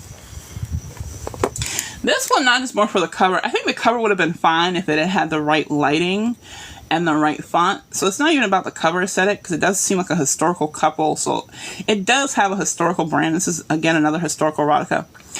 But here's the thing. It says Thirst in the Bayou. Now, I don't know about you guys, but as a paranormal writer, immediately I'm thinking, oh, this is about vampires, right? I'm like, there's some vampires in here biting somebody. Somebody's thirsty. We're already in the bayou, too. So we're in, New Orleans or something, or Louisiana. So that's deep in paranormal vampire culture and lore and stuff like that. So I'm thinking that. It's not. It's historical erotica. It has nothing to do with paranormal or anything like that. And it says in the actual description, in the actual categories, that it's a historical piece. So things like that is important, because you have Thirst in the Bayou, your reader's going to be like, what? What does that mean? They probably mean erotic thirst or sensual thirst, which, yeah, could probably align to what the story is about, but it's still not going to get somebody to understand what they're buying. You wouldn't see this and think, oh, this is historical erotica. Again, you don't get the erotica feel from it. Let me show you one that does it well, so you guys can see what I mean by that. Because I think there's someone here that do it well. And actually, she's really great if I can find her. I just saw her a little bit ago, because she's amazing. I follow her on here. She's great. Oh, wait. I think she was in paid. That's why, because she's not free. She's definitely not free, I don't think. But I want to say she had some freaks. She was in one of them I just saw. I'm going to give you one that hits home because she does really well. And she was ranking just now. Where is it? Which category am I in? Oh, I'm in the wrong category. She was in historical. Let me go back to historical. I don't know why I clicked off. Alright, she was in free. Here she is. Alright. I love her books because she hits home in it being erotica and it being historical. So I don't know if you guys have ever heard of Golden Angel, and it's free, so you guys could actually get it if you wanted to read it. So I'm not saying you have to read historical erotica, but let me show you her cover. And she teaches writing too, so she's on here and she does a lot of good writing tips, so I recommend following her. She's awesome. So she writes as Golden Angel, and if you look at the cover, you see the historical aspect not only in the clothes, but you also see the erotic aspect and the poses. Also in the title, it's called the Domestic Discipline Quartet. So you didn't get that this was erotic historical before. You get it in the title, you get it in the kind of erotic sensual cover or sensual poses a little bit, and you see how it's still sensual but not graphic. You don't want your cover to be graphic if you're doing erotic or erotic romance, because Amazon will suppress you. So you don't want any butt cheeks or any, cleavage or anything like that showing on your cover, because it will suppress your book from being found in the Amazon search engine if you do that. So, but see how it's like still tasteful but still sensual? So this is a good example of what erotic historical or historical erotica should look like, because you get the feel, you get the historical feel, and you get the erotic feel, both from the title and the cover. So that's what I mean when I say when you guys are doing your cover, you need to hit home exactly to your reader what you're writing for them. There is no mistaking what this is. Like, the title hits home, like the discipline, like I'm like, okay, we get it. There's some BDSM things happening in here. So you get that based on the title and based on how she sets up her content. So I just want you guys to get that and understand that, because covers are so important and things like that. And I mean, like when you guys were asking about graphic novels and illustrators and stuff like that, that's what you want to check to make sure people can hit the brand on home. And that's how you know when I told you guys to go to Fiverr and choose 3 to 5 different people to get sample covers and sample, edits from, it's because once they do it, then you're going to take those samples and go to Amazon and check to see if it's matching the brand of where you're going to be publishing your book. Does it look similar to other books? Because you're not trying to look exactly like other books, but it needs to have a similar aesthetic to your genre. Otherwise, readers are not going to know it's in that genre. So if it matches the aesthetic of what you're seeing commonly in that genre, that is good. That's not a bad thing. You don't want your cover to be overly unique or overly special, because readers may not know what that is. They may not know what you're writing. So when you're doing your books and doing your covers, it's okay to be similar to other authors in your genre. You want to be a little bit similar. Yes, it can be unique with characterization and colors and things like that, but you don't want to be so different and unique that you're outside of the category, because then readers won't know what you're writing and what they're expecting from your books. So that's why I'm teaching you in the course exactly how to look at examples of other authors in your genre, look at their titles, look at the things that are common that can kind of help you. Here's another one, and this is a good example of not having people on your cover. So look at this one. Still erotic, historical romance or historic erotica. But look at what's happening here. See how you can read the title, right? And you see the kind of woman silhouette with a bodice in the back, so you get the historical feel. So you get the kind of erotica aspect with the pearls and the silk sheets or satin sheets kind of thing. This is a good example of like not having a person on your cover. So you don't have to have a person on your cover to showcase the feel and the vibe and the feeling, right? And actually that's why I'm switching my covers over to more text-based, because it seems like they do well just being text-based covers, because that's really becoming popular in the genre. There's still, like in paranormal, there's still shirtless guys and shirtless vampires and werewolves. They still work, but I've noticed my sales have been different since I changed my covers. So that's why I'm trying to change my whole entire series. The last two, you can actually check out my series and see what I mean. The last two don't have the different branding yet. They still have humans on the covers. So I want to change that so they actually all have the same aesthetic with the same brand. It's just taking a little bit because time and money to do it, because it takes time to rebrand. So just note, you don't have to rebrand your whole series at once. It's good to do it if you can afford to do it, so you can have it all done at once so people can see the connection. But for me, it's taken time to do it, so it is what it is. But just want you guys to know that you can budget a proper cover. You can budget your editing. You don't have to put so much money into it that you feel like you're going in the hole before you even start publishing your book. Now, yes, when you're self-published, you do have to put money up for things before you publish and make any income. But that's the name of the game when it comes to it. But you can choose to do it well on a budget. Just because it's cheaper doesn't mean it has to be horrible. Just because you have a cheaper illustrator or a cheaper cover designer or a cheaper editor doesn't always mean they're horrible. But you do want to test them to make sure they aren't horrible. So you're going to get a cheaper editor from Fiverr. Test them. Give them a sample chapter to edit. And like I said, do it from multiple people so you have multiple samples and examples, and go with the best one that you found was the best editor for your work. Don't just go with one editor and test it and then go with them and have them edit your whole book or story. Test different people to see see how they edit. That way you have, one, you have the person that you want to connect with the most, and two, you have a fallback person if the person goes. Because on Fiverr and Upwork, the only negative things I don't like is people come and go on the platforms all the time. So if your person leaves and they're not there anymore, you need to be able to have a backup editor or backup designer or graphic designer or whatever it is. You need to have backups in case your main person leaves or doesn't do anything. Same thing if you're going to have someone ghostwrite for you. A lot of times ghostwriters are great for a certain period and then they may stop, or life may happen, or they don't have time to write anymore. You need to have backup people to do things in your business so you make sure you're consistently publishing and putting your books out there so you don't lose momentum, especially if you're going to have ghostwriters write for you. So that's something to think about too. So hopefully this showed you guys what, like, things that you should consider. I know we did some ChatGPT. I know it went off the range a little bit, but I wanted to show you guys covers because I saw it when I hit my categories, and I was like, oh yeah, I want to show them what covers look like and what bad covers. And like I said, I hate saying bad because I don't want to badmouth anyone, but what strong covers look like and what weaker covers look like. That's kind of the better way to say it. I don't like to call someone a bad cover because I just don't like doing that as a fellow author, because they still put time and effort into it. So I don't want to take that away from them either. So that's why I say, like, it's still about what makes a cover strong and what makes a cover weaker or not as appealing as some others. So just be aware of that. So yeah. Let's see if I can do that. Let's see if I can find that other cover. I really still want to show you guys what the cover creator looks like. Erotica.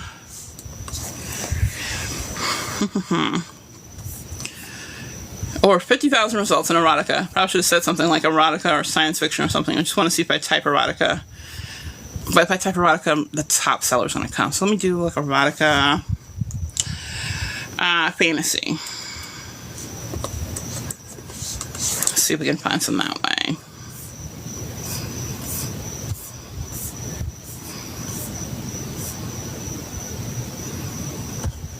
The Sleeping Beauty trilogy. I have not read that in so long. Now, you really want to read a BDSM story, because I'm aligned with some people. Like 50 Shades of Grey wasn't horrible, but it wasn't really true BDSM. If you read Sleeping Beauty by Anne Rice under her pen name, that is, I think, the extreme version of historical BDSM. It's not for everyone, by the way. It's not really founded on the BDSM aspect, because BDSM aspect is all about consent and permission and stuff like that. That's really adamant in that community. She does not use consent and permission in that series. So I will say it is BDSM to the extreme for a reason. But if you ever are going to write BDSM, I do recommend it as a read to just see what people have seen about it, but it's not for everyone. It's definitely not for everyone. I read it young. I don't know if I should have been reading that book that young, but it was what it was. My mom was really cool about me reading whatever. As long as I had questions, I could come to her. So she was really good about that. Let's see. Am I going to find any? Maybe I shouldn't say fantasy, because fantasy always have these cool, like, different, unique, and different. Oh, what if I go to the back 400? Can I go to the very back of the list? And here's the other thing, when you guys are doing searches for books, some books are not going to be found unless you go to number 1, number 2, number 3, number 4, number 7. You guys know when Google used to have the numbers in the bottom. I don't know how many of you ever went to like the big numbers when Google used to have the pages and you go to different pages. Most people don't do that because you usually find what you're looking for on the first page or two. You never went to page 20 or 30 because that was going away from what you were really looking for, right? Same thing with books. You want to make sure you're ranking in the first couple of pages of the search engine for your terms. So you want to see what other books are ranking for terminology. Oh, here's one of them. Okay, here's one. Yeah, we finally found one. Okay, let me open this in a new tab, because that's one of them. I'm going to see if we can find. I want you guys to see exactly what, I'm pretty sure this was used in the KDP book creator. But I just want you to, I'm going to show you the kind of type to look for. Because there's a certain standard of books that you'll see that'll have this kind of font or format, and you can kind of tell when people use it in the creator. So I want to make sure I find the other ones. Let's see. I will also tell you the books that are done in Kindle Creator, Cover Creator, do not sell as well either. And I think it's because of the stocky photo look that it gives you. I'm looking for some books that don't sell well. It's kind of hard to find ones specifically that don't sell well. You just randomly see them sometimes, and they come up on your feed. But at least we found one. I think that's definitely one of them. What other name could I do to get another example? I always see them when I don't need to see them, and then when I'm trying to find it, I can't find one. So crazy. No, that's not. Oh, wow. Okay, that's. I thought she was naked on that one. I was like, what? Amazon let that go? She wasn't. Never mind. It wasn't a cover where she was naked. I was just like, it was the coloring of her top, and I was like, that passed? But then I realized she was wearing a top. I was like, this is what happens when you go into the erotica area, guys. You come into the things and you're like, what? This exists? What is happening? Okay, so that one. No. And after this, I'll head out. But I just want to make sure I give you guys an example before I go, because I wanted to do it before I go so you guys could see what the cover creator... Oh, I wonder. Hold on. If I type it in Google, cover creator, books, Kindle. I wonder. I didn't think about that.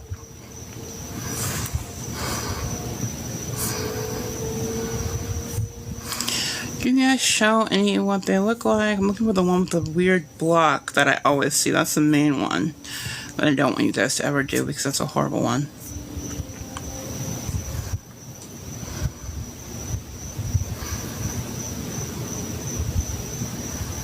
Oh yeah, this at least shows you. Let me make this bigger. Can I make that bigger?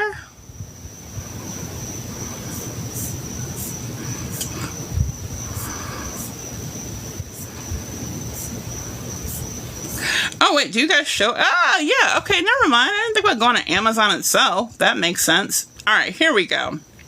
This is on Amazon's page itself that tells you about their cover creator. So, see, it says, Amazon's cover creator. This is what I don't want you guys to ever use. Ever. Okay? I tell you guys all the time when I tell you I'm like flexible and you guys choosing what to use and not to use. Don't use this. Never. Ever. Don't use it, okay? I'm going to show you why. Show you the image. On this land, you can go to this page. You'll see what I'm showing you. It's on here for your viewing pleasure or displeasure. Alright, can I make that bigger? No, let me do that. I just like to do it this way. Alright, you see here, it shows you an example of what the cover creator looks like. So you see this, you see how like the cover's set up, like you see the book and everything. But you see over here where you get into the block areas, like that color block at the top. See that like pink one at the top and that really bright pink one at the bottom? That's what cover creator does. It gives you those blocks and it kind of messes up your cover. Now, an actual professional designer knows not to have like blocks really taking up the cover space of your cover like that, because it's ruining the image, because your image should be the powerful thing that the reader sees. So those blocks are usually, when you see blocks like that, that's usually one that's done in cover creator. So don't use cover creator for your books, alright? Because people can normally tell when you're using cover creator by seeing little blocks like that Amazon does, and Amazon's cover creator does that. So don't use cover creator for that, because it's a common thing that's seen in cover creator. And don't do it unless you're really desperate. Like, you really cannot absolutely find any cover, and I promise you, you can find an even cheaper cover that does better if you go to Fiverr. Like, there are some people that you can get a Fiverr cover for like 20, 30 bucks. That's just the ebook though. If you do like the combination of ebook and print book, sometimes it's like 40 or 50 depending. But that's more worth it than risking your sales by doing the cover creator and you having a bad cover.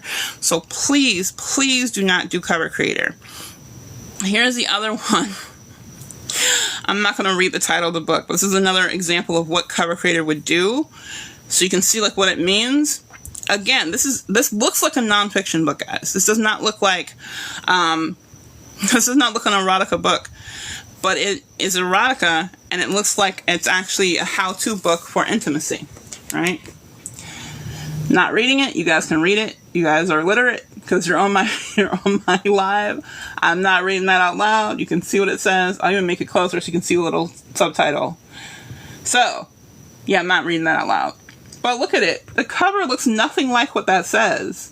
Now, you can see the big words in the little font, yes, but that doesn't mean you're going to know what it means. Again, that could be how to. I mean, you should not be aiming for a 2-minute one, but you know what? Whatever it is. But anyway, but what I'm saying is it doesn't hit the theme of what he's trying or she's trying to do when it comes to the story. That doesn't hit the theme. So please make sure your covers are on brand when it comes to it. And I know it looks like I'm hitting erotica hard. I'm not trying to hit erotica hard when it comes to showing you covers, but a lot of times you'll see a lot of bad covers in erotica because people don't put a lot of effort into it because they're like, oh, it's short erotica. We don't really care about it. But even if you're writing short erotica, I really want you guys to at least care what it looks like so you make sure you're hitting the right reader and demographic. Yeah, right? Katie was like, yeah, that was intense. So yeah. But like, doesn't it look like a how-to book? It does not look like a fiction erotica story. It looks like a how-to book. And I would be concerned if you're teaching someone 2-minute ones because dang, that sounds kind of depressing, but okay, I'll leave it. You know, maybe some. I'm not gonna. You know, how they say it.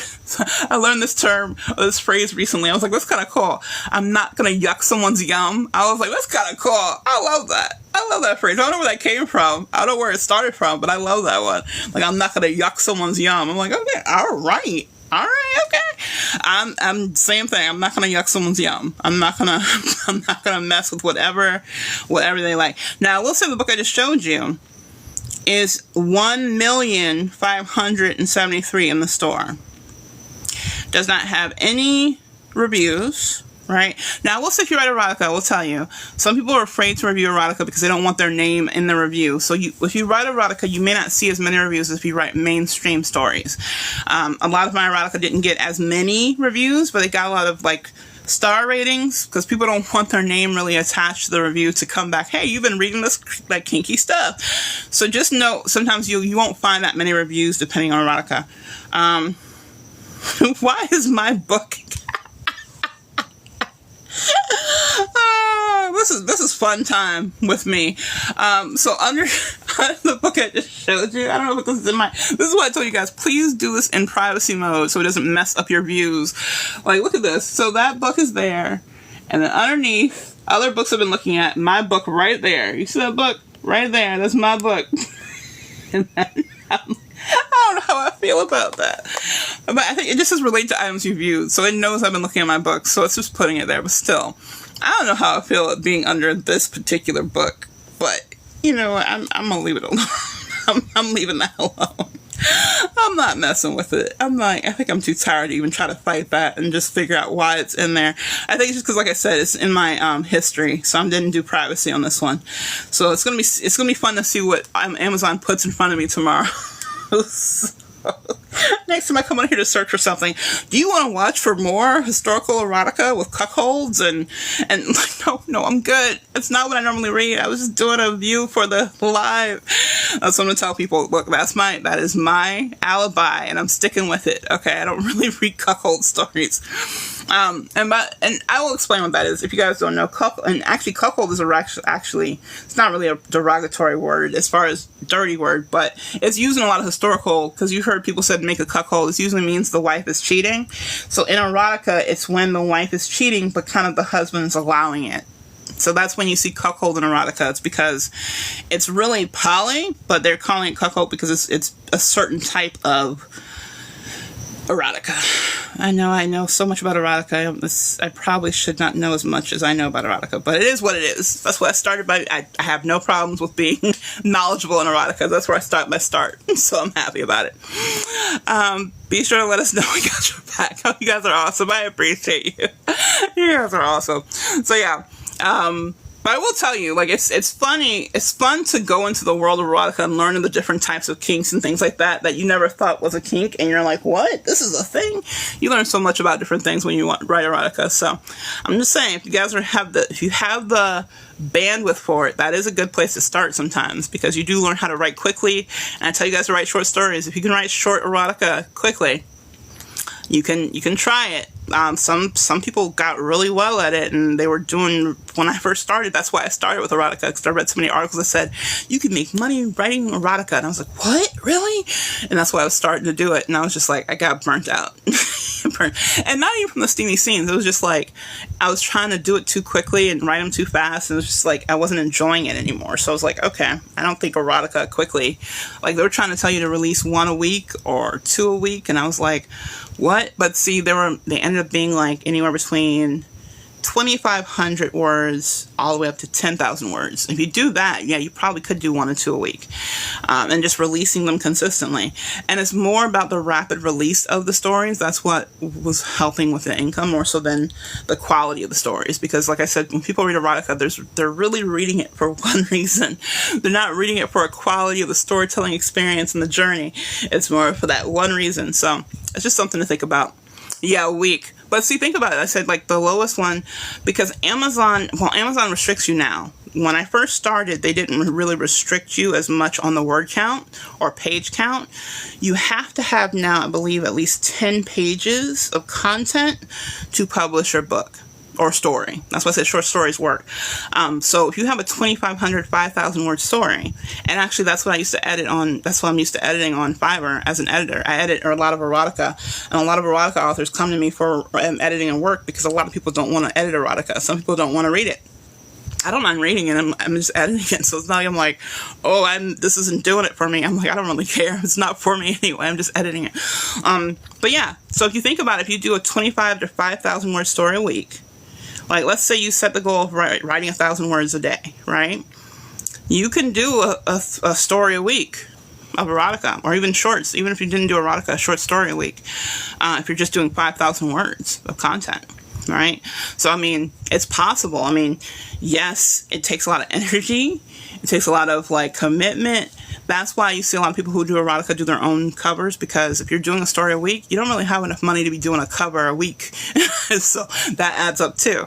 So you'll see a lot of erotica authors do their own covers because of that. Because if they're churning out stories that quickly, they may not want to waste money and time and effort on doing a cover and having a professional doing it when it's not really trying to be published to be this big, huge book. They're just trying to publish. The more they publish, the more content they get out, the more money they make. So I hope you have a good night. I hope you got some insight into setting, seeing how we did it in ChatGPT, how we utilized it, and how it helped, and hopefully you got some insight into that. So I will take your insight into either blurring or editing. I will do one of those things. It will happen because, yeah, I don't think this needs to go on the YouTube channel. So you guys have a good night. Thank you so much for the likes and the gifts you guys have given. You got me to 14K. You guys are amazing. So thank you for the likes, and thank you for staying here with me and joking with me about all the fun things. So you guys have a good night. Take care. I will see you. I'll try to come on here tomorrow. Tomorrow's usually a busy day for me, but I may come on here after my meeting tomorrow. So I have my meeting from 2 to 4, so I may come on here after that. So you may see me tomorrow. So you guys have a good night. Enjoy it. Get some good rest, and I will see you soon. So have a good one, guys. Take care. Good night. Bye.